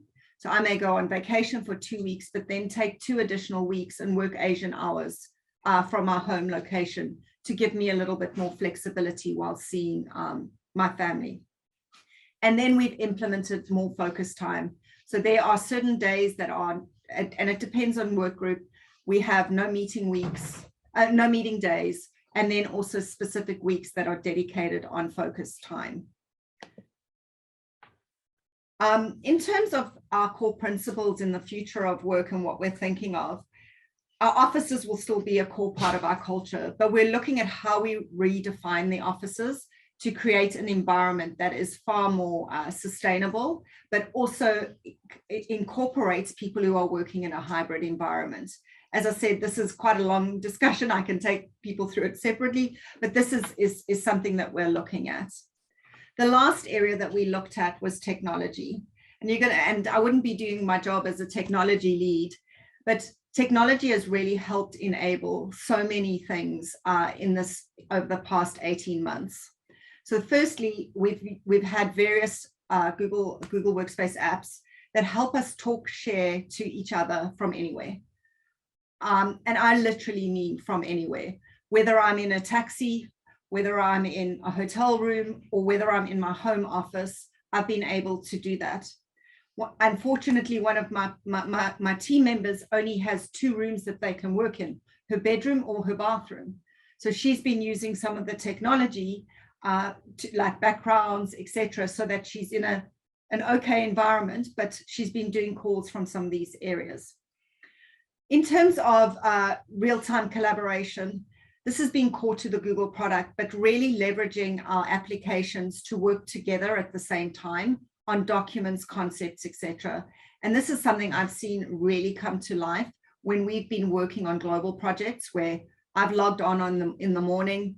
I've seen my colleague in the US working on the doc. We've been typing, but we've also had discussions and chats around it and really working at the same time there. And then from an ask and a measure perspective, this is really where we've leveraged our forms and our internal websites in order to ask, measure, and provide some responses in terms of that. That is all I have time for. I want to thank you again. It's really been great speaking to you, and I will see you at the Q&A. Thank you. Thank you, Heather. Thank you for your sharing very good practices by Google. Looking forward for the further question to you in the Q&A section then. Okay, so please take a 2-minute break, and then we can welcome all of the panelists come back to the webinar. Okay. Thank you. Okay, so welcome back, everyone. Can we start the roundtable discussion? Okay, so I got the first question from the audience. And I think that the first question is for you, Abhishek. There's 2 parts of the question, okay? So the first part is, how do you think about hybrid working forever? Okay. And then the second part of that related to the session that you just shared with us, for SMEs that don't have the big budget. So how can they apply the workforce analytics? Okay. Yeah. Let me take the second question first, because you honestly don't need big budgets to apply workforce analytics in whether it's SMEs, small organization or big organization. You basically need the intent, you need the right data platform, and in order to actually use workforce analytics around that. So that's pretty easy. I think the most toughest is the hybrid working model and applying that for a considerable future. In my view, and just to take an example of this webinar that we are here. Imagine if this would have been in a hybrid setup, where some of us would have been, including the audience, would be in a physical location, and some of us would have been on screen. Would that experience be the same? And imagine some of us doing this day in and day out in an organization setting. The challenge that I see in that hybrid working model, and just to take an example, one of the companies called GitLab is actually completely the 1,000+ employees. They're in a remote working environment, and actually they say that doing a remote working 100% is better than a hybrid model because of two reasons. One, how do you really ensure the inclusivity that is required when you are in campus? You are able to therefore interact with your fellow colleagues, your supervisors, your subordinates, etc. But when you're not physically there and you're in meetings as a screen, how do we ensure there is that inclusivity in an ongoing basis? And there is an equitable justice in terms of your contribution, your performance, and things like that. And then the second part is the technology. How do we really, is Zoom the only way that you will be looking at? How do you really do brainstorming sessions when you're pretty much working from home while the rest of your team is there? So from an HR perspective, I think it is the future, but I think what we all need to think about is how do we bring in the humane element, inclusiveness around that. So it's more about therefore coaching and spending time with our people managers, along with getting the right technology in order to really get the hybrid working best for us. Thank you. Yeah. Thank you, Abhishek. Can I put the next question perhaps to Adrian? And we're getting questions both from the live audience and some questions that were sent in advance as well. And this one in particular, Adrian, is how is Deloitte's training and development strategy? How is it being positioned for the changing landscape? So changes for technology, impacts of COVID, for example. So how is Deloitte dealing with this? Okay, thanks, Ian, for the question. So firstly, I guess let's just talk about what is Deloitte. So I guess Deloitte is a professional services firm. So what that essentially means is that we make money out of people's brains, I guess is a nice way of putting it. We do have assets, but generally, people pay us to form teams and work with them to solve problems. So in which case, fundamentally, our organization needs to be a learning organization. Everyone in our organization has to commit to continually developing new skills, continually developing new points of view. So we already have the benefit of that as an expectation within our organization. And I think that idea of lifelong learning and an expectation that employees continue to learn is something that a lot of organizations now need to adopt if they haven't already, because we can no longer kind of sit on top of people and tell them to go to classroom training. So that's one benefit we have. In terms of what we've done, I think we've always seen the classroom training really as only a very small part of the way we develop people. A lot of our people development comes from working on projects with seniors and more of an apprenticeship model, if you will. So people taking responsibility for juniors in the organization, giving them experiences, helping to develop them. So I think that continues, although now that's virtual, as you can imagine. Many of our teams are working virtually. But on top of that, we also have deployed new technology. So one of the other realizations we have is now having an individual take 2 days, 3 days out of their working week to sit in a 3-day program of training. Number one, doesn't work in a normal day anymore. And secondly, it's very, very difficult to do virtually. Nobody wants to sit in front of Zoom for 3 days straight. I think we'd all probably resign if that had to happen. So what we have now moving towards is micro-learning, and we've invested in technologies that provide both our own micro-learning. By micro-learning, I mean 2 hours here, 2 hours there. If I'm about to have a conversation with a client, then can I pick up some 2 hours worth of training to help me develop my thoughts in that area? And then on top of that, we're building, obviously more developed programs by combining those micro learnings together. We have a platform that gives us access to more open learning, like LinkedIn or Udemy or other open platforms. So really, the world of opportunity when it comes to training has expanded significantly because a lot of these platforms provide so much more learning opportunities. I mean, you can learn how to make cupcakes if you've got the time to do it. So certainly, the whole concept of learning has changed for our employees, but I guess the fundamental principle is something that we still push, is that idea of take responsibility for your own learning and the development of your own career through that. Thank you, Adrian. I totally agree. I think 3 or 4 days in a row on a Zoom training session might be a bit overkill. Thank you for your answer. Toa? Yeah, I need to admit that I've been overwhelmed by learning a lot of things when joining the Deloitte. Okay, so I got the next question. I think this question is for Yunhan. So with the age of diversity and globalization, employees and employers come from various backgrounds and believe in different values. So how would you think that the framework for ethics would change to adapt to such work? And which action be acceptable and which are not? And how would the punishment or reward be fair for every employee? Yeah, thanks, Toa, for posing me a very big question that I could talk on for a few hours for as well, with globalization, ethics, and so on and so forth. I'll try to keep it short, because a few thoughts sprung to mind when I saw this question as well. That diversity and globalization is one aspect of trends that we do see. We are also seeing the converse of things like nationalization as well, right? The whole digital divide, the pandemic, right? Nationalistic tendencies in many of the global markets that we see. And the pandemic has also started causing divides in the haves and have-nots, people with jobs and no jobs, right? People with technology and no technology. So that, I think, is something that it's not that things are going as per what they were of general globalization across the board. We're seeing that being chipped away by some of these other challenges or trends as well that we need to struggle with as well. Yeah. So having said that, what should organizations be thinking about, right?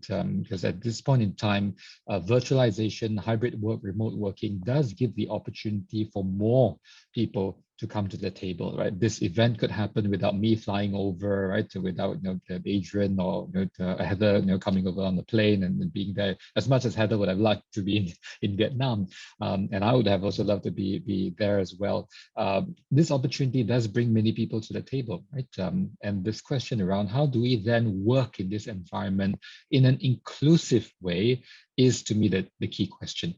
Right, because the context of hybrid work becomes very, very muddled when, for example, in this scenario whereby the leaders of the organization say that, okay, people want hybrid work, right, and give it as an option.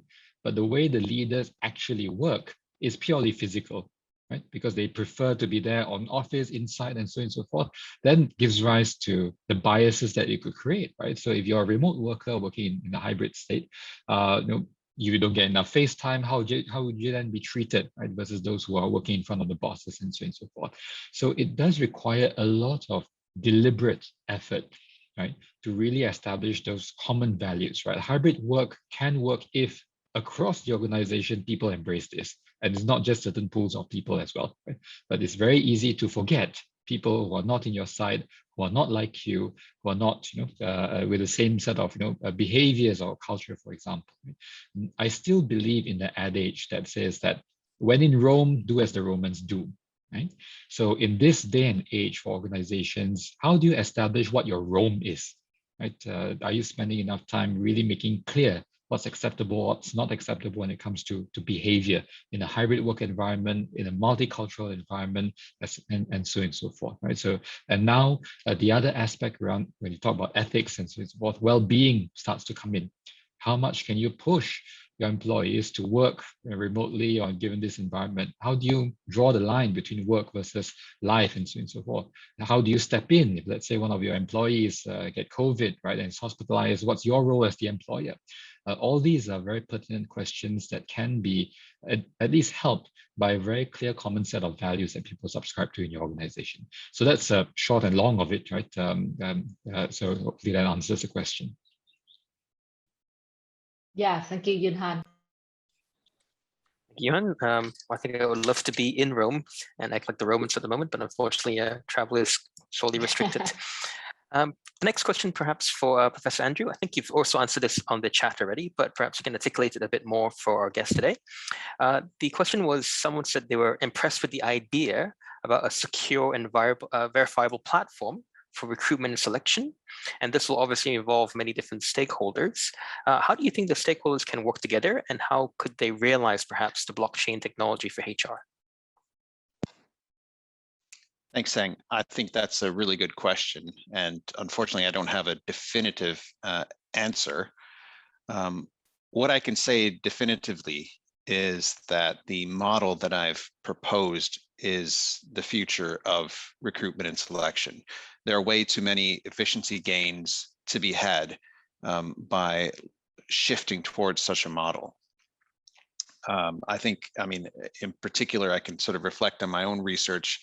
I've done quite a bit of machine learning modeling using employee data with the outcome variable being employee performance scores or performance appraisal scores.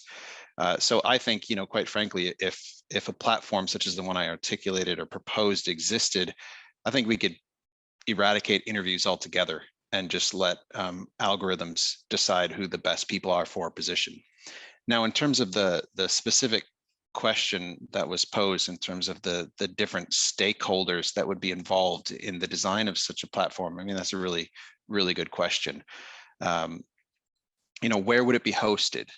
Okay, that's like the first, probably the most important question beyond actually just building the prototype. Should this be hosted by a nonprofit organization, for example, who doesn't have any vested interest in making money off of such a platform? That might be sensible, especially given the fact that there's a lot of private important data on such a platform that you wouldn't want someone exploiting if they had access to it. Would you ask the state to host such a platform? You could clearly see that there would be efficiencies in relation to the economy. So the state would clearly have an interest in designing and implementing such a platform. Personally, I guess as a libertarian myself, I wouldn't trust the state with such a platform, but it's an option. Another option is, should there be competing platforms? You could easily see organizations like Seek or Randstad or LinkedIn, which already has a very similar type of concept to what I'm articulating, minus obviously the blockchain security. Should they be, offering the same type of platform just through competing services? The truth is, I don't know. We're so early in terms of implementing this type of technology that it's not entirely clear where it should be hosted and who should be hosting it. What I am clear about is that it is inevitable. Thanks. Thank you, Andrew. That's really, really insightful. And hopefully the future will be as bright as you said, as we're not having to sit in too many interviews, but getting the right candidate for the right role as well. Thank you. Tor. Yep. Thanks, Andrew, for your answer.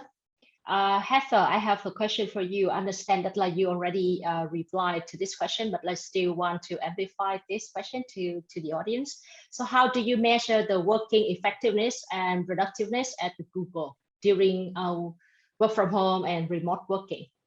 Yeah, I'm very curious about this. Yeah, sure. It's quite simple. I'll answer it quickly. But first off, we set OKRs or objectives, or you call them KPIs. It depends on your organization what you call them. We set that up front with deliverables, and we really measure people on output or impact versus the amount of time or the activities that they're doing. So it's really it's not about how much time they've spent or how many things they've done. It's actually more about the business results and how they've been able to drive that. So it helps us keep focus on what's important and what's noise. And that's really how we look at it, simplistically. Yeah, thank you, Heather.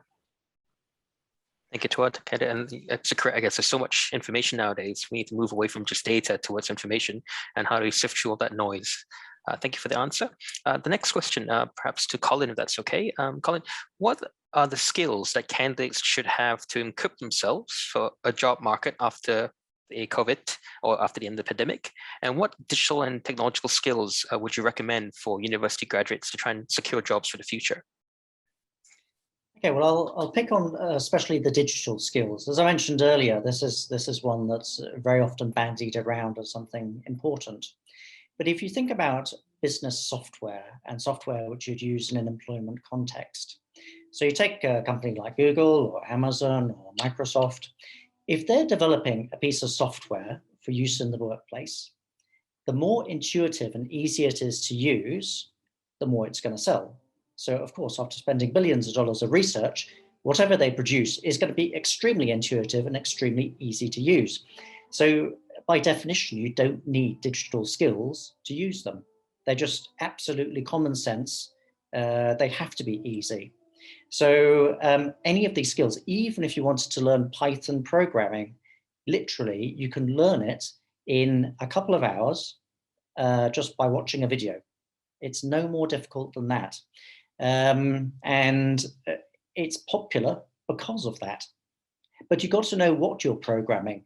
You've got to know, for example, if you're working with an AI, what question to ask it, how to understand the answer. So these are all the human skills, context, empathy, all of these common sense, problem solving, all these human skills are the important ones.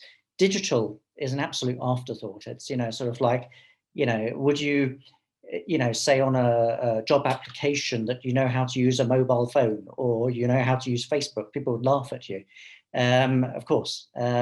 So it's taken for granted. Most people would have the basic digital skills needed for the workforce. It's not really too much more than that. It's often a bit of a red herring when you hear about digital literacy. Most people, of course, they are. A young child will be digitally literate before they can talk. So when you're looking at job applicants, that's something they worry about less. But it's more the human skills. You, Colin, that's very true. Actually, my 2-year-old nephew seems to handle the iPad better than I do. Thank you very much, Toa.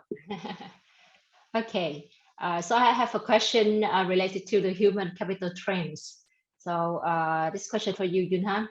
So what will change the most in HR trends, like before and after the pandemic?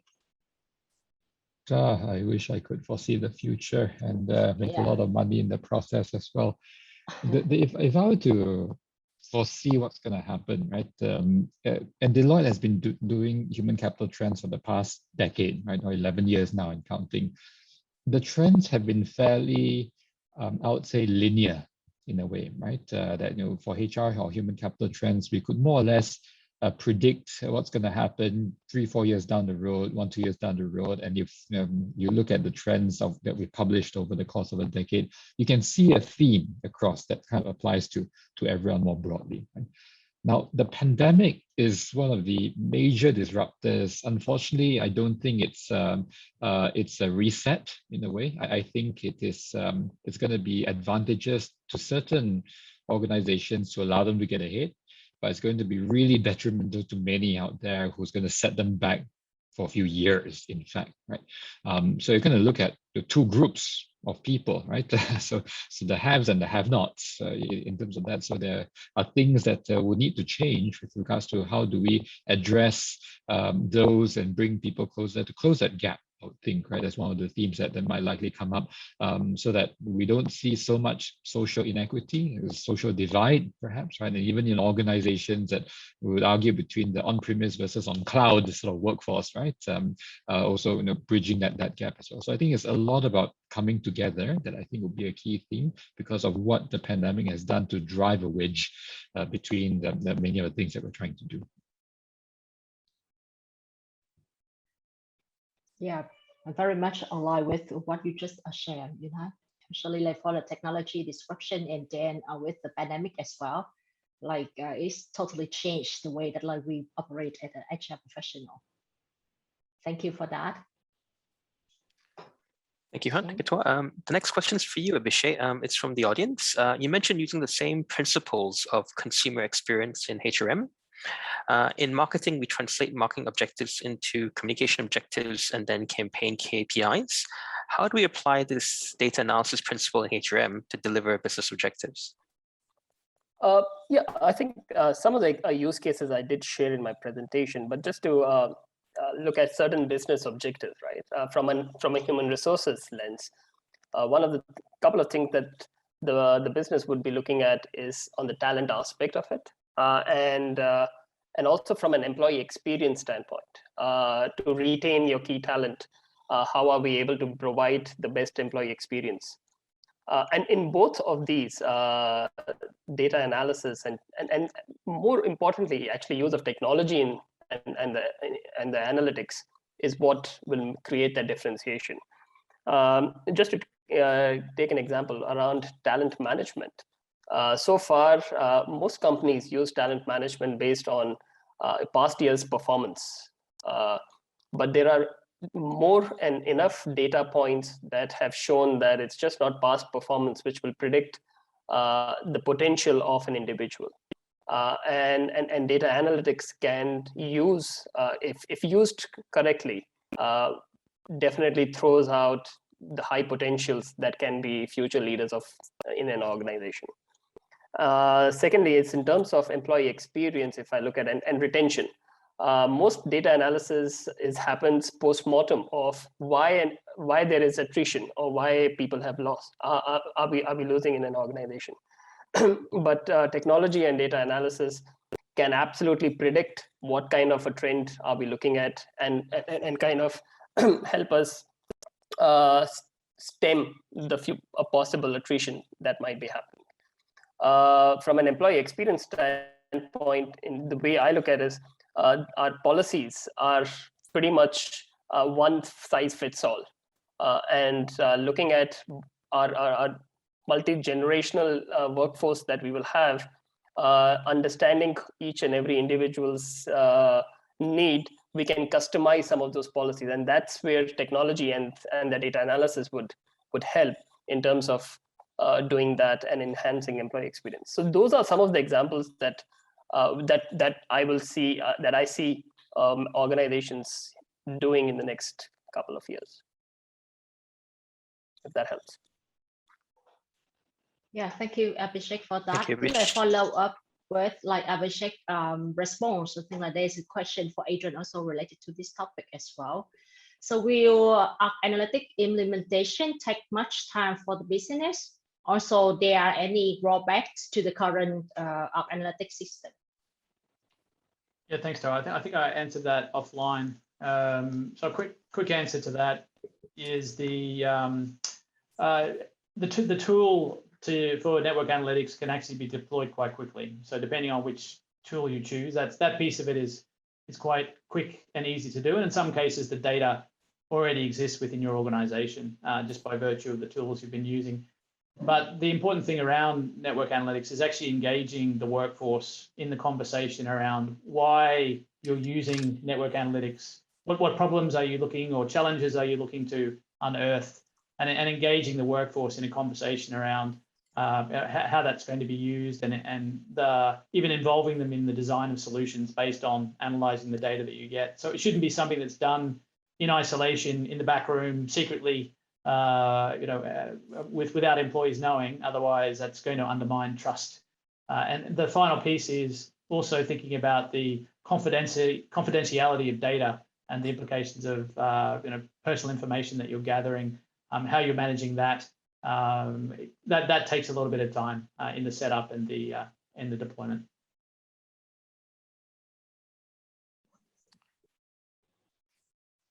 Thank you, Adrian. Can I ask the next question perhaps to Professor Andrew, that's okay? I think we've got quite a few students on our panels, on our audience today as well, and they're curious to know how they can develop themselves for the future. So the question was, during these difficult times, many enterprises struggle to survive and also to maintain productivity.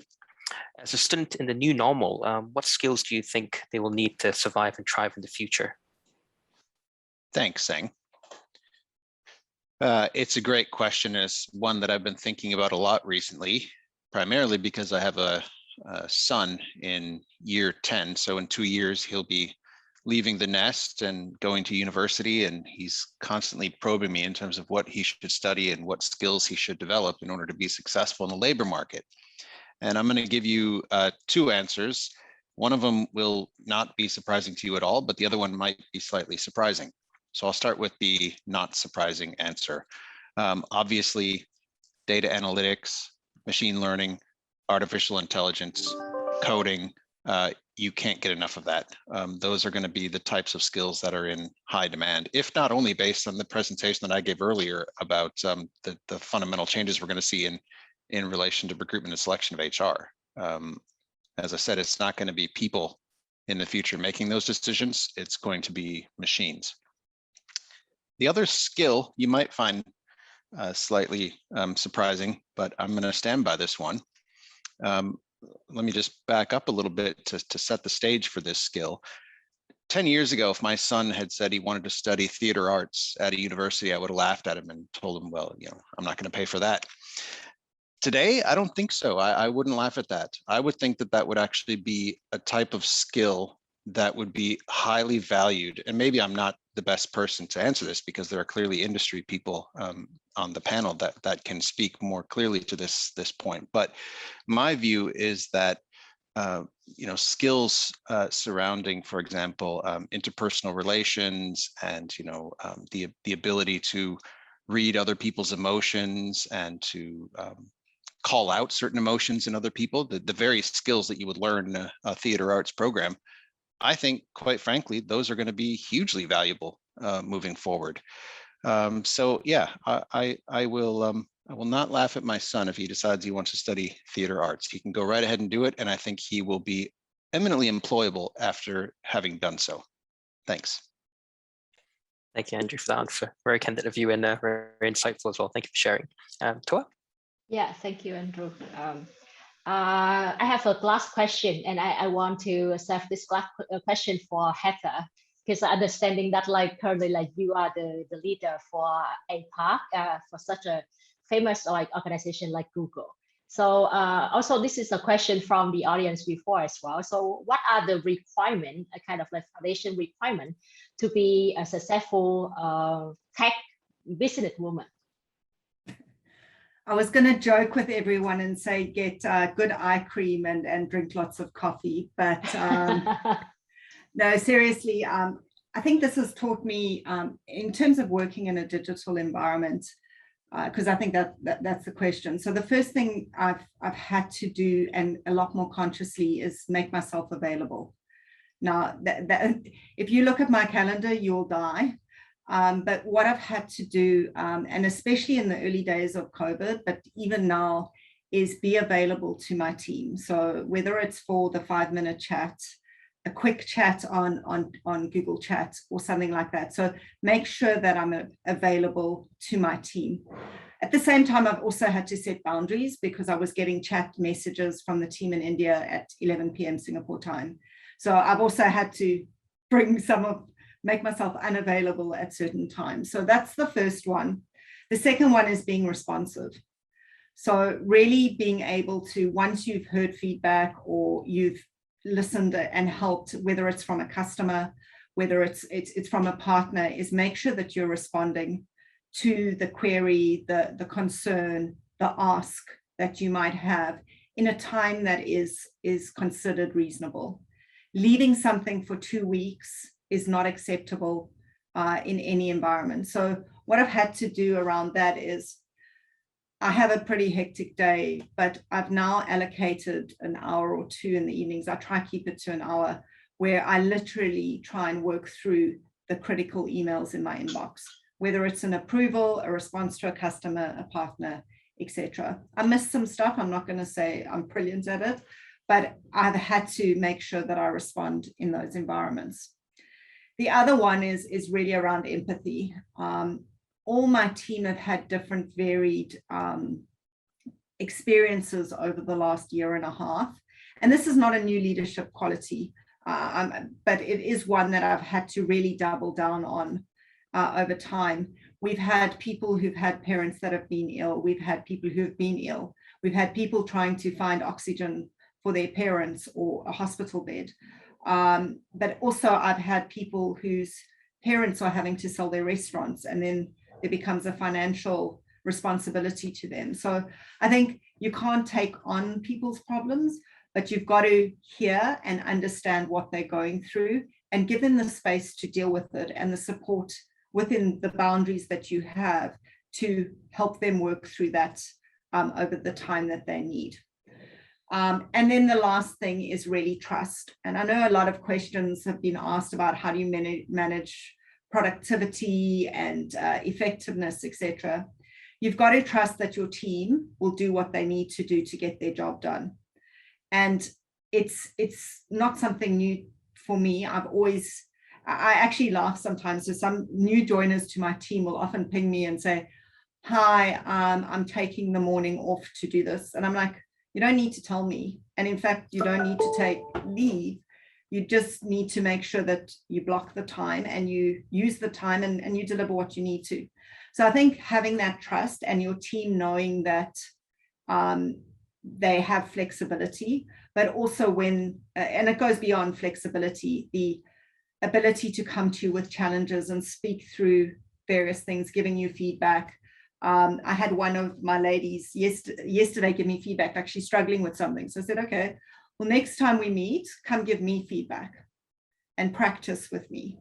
And this is one, I said, it helps me, but it also helps them. So also creating that safe space so people can practice skills or practice certain things just helps with various, helps me cope, and hopefully my team see me as a positive leader for them. Thank you, Heather. It's very inspiring for us, and I know that like never easy to be a successful female leaders, but like we will all make it, right? Yeah. Thank you, Heather. That is actually very inspiring as well. Thank you for sharing those insights. I'm just very of time. Just to get the final points from the panelists, I guess. I'll follow the order of the presentation, just have some final thoughts, some quick final thoughts for all the audiences as we look towards perhaps a post-COVID future. We'll start with Andrew. Perhaps your final thoughts, please, for the audience.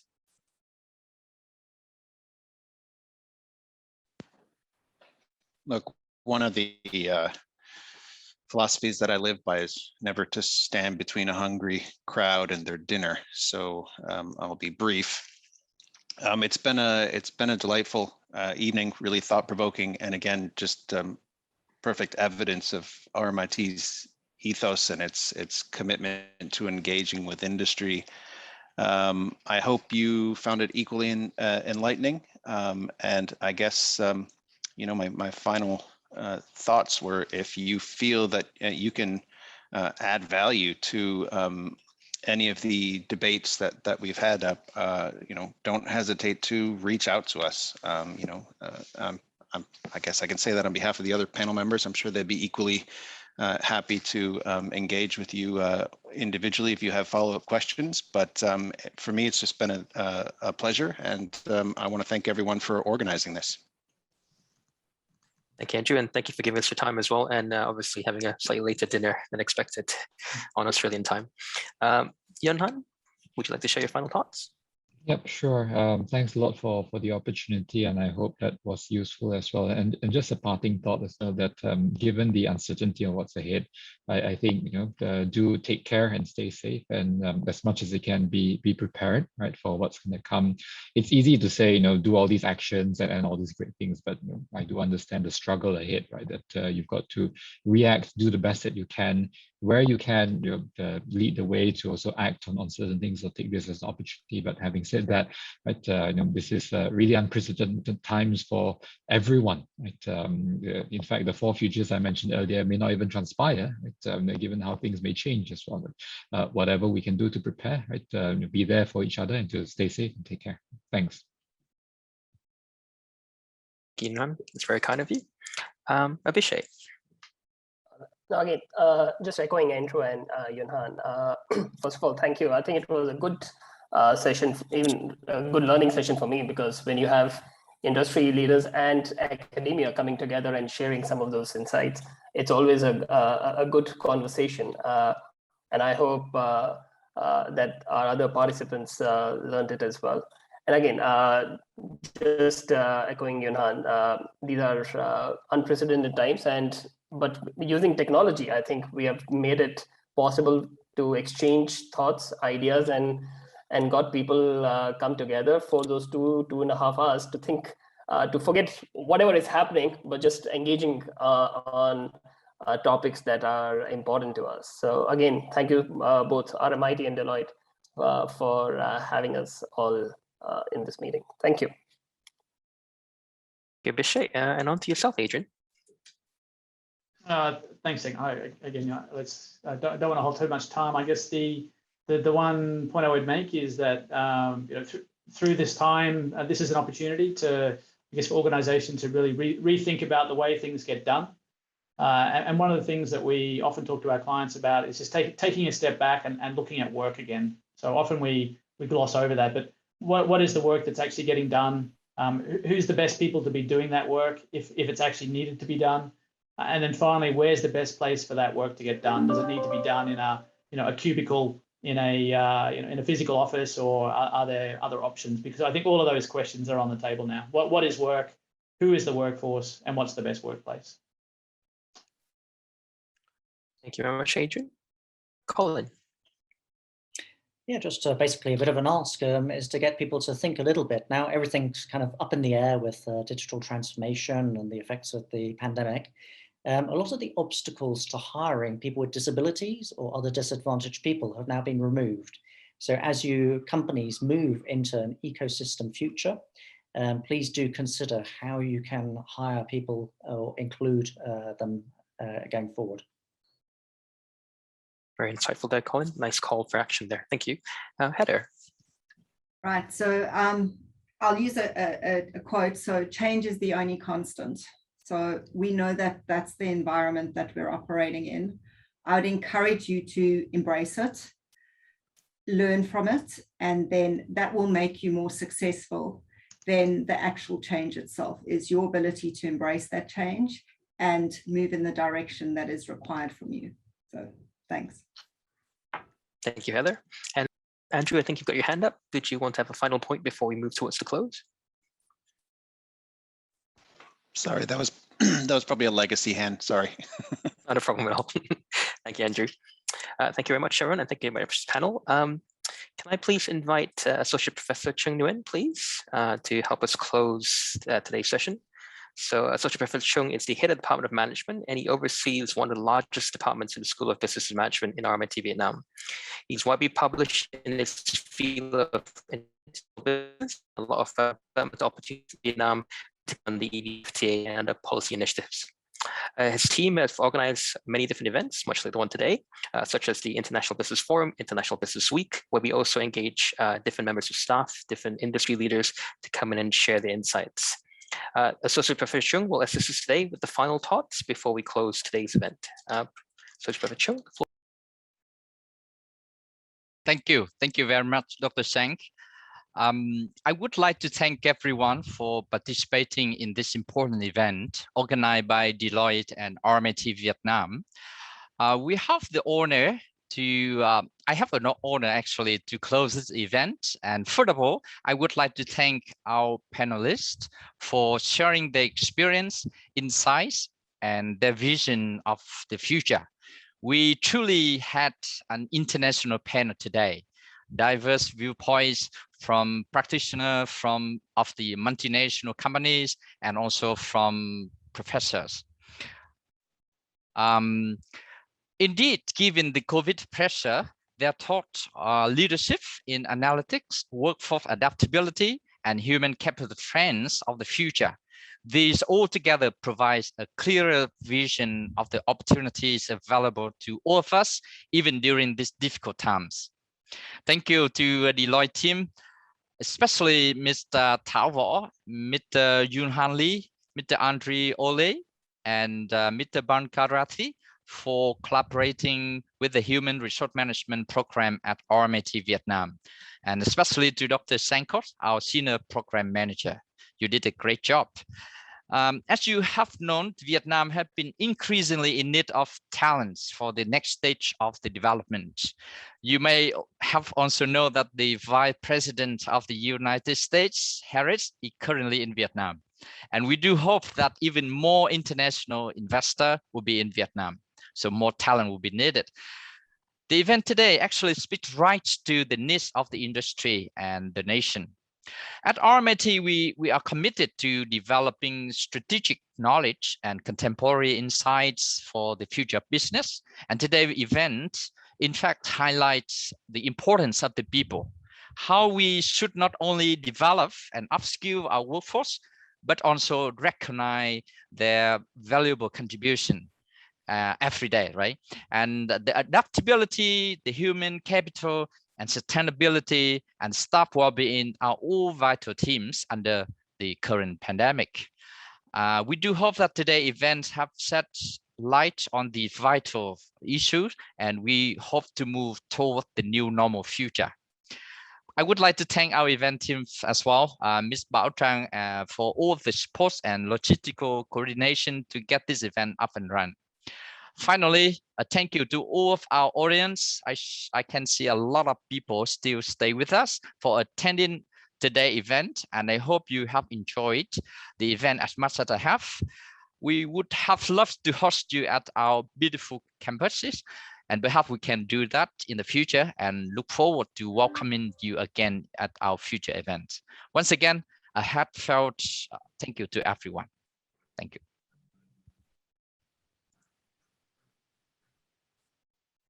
Thank you, such Professor Chung. Toa. And I also would like to welcome Mr. Pankaj Rafi, Vietnam Consulting Lead.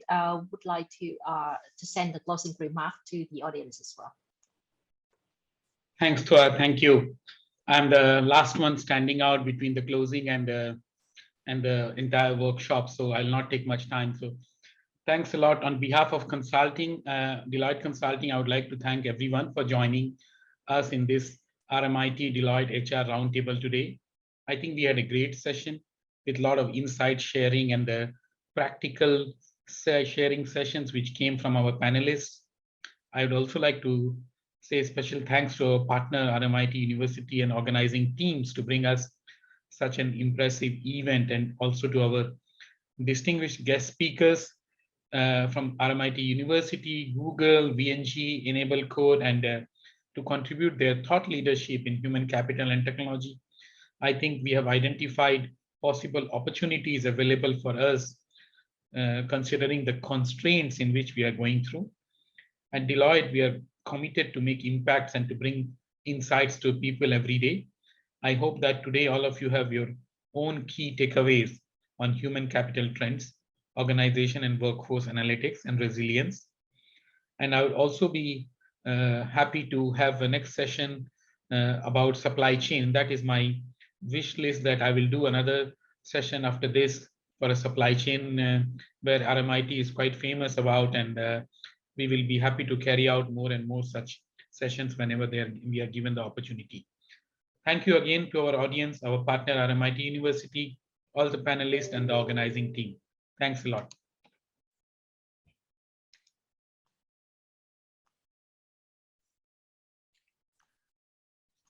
Wonderful. Thank you so much again to our panelists, and thank you so much again to our audience who've been very engaging with all our questions as well. Unfortunately, we weren't able to go through all these, but we try our best. But thank you for your time to our panelists as well, and thank you to the audience for asking those pertinent questions. Therefore, I would say that we will bring this event to a close. Have a nice evening, everyone. Please stay safe, and thank you once again for all your wonderful contributions this afternoon. Speak soon.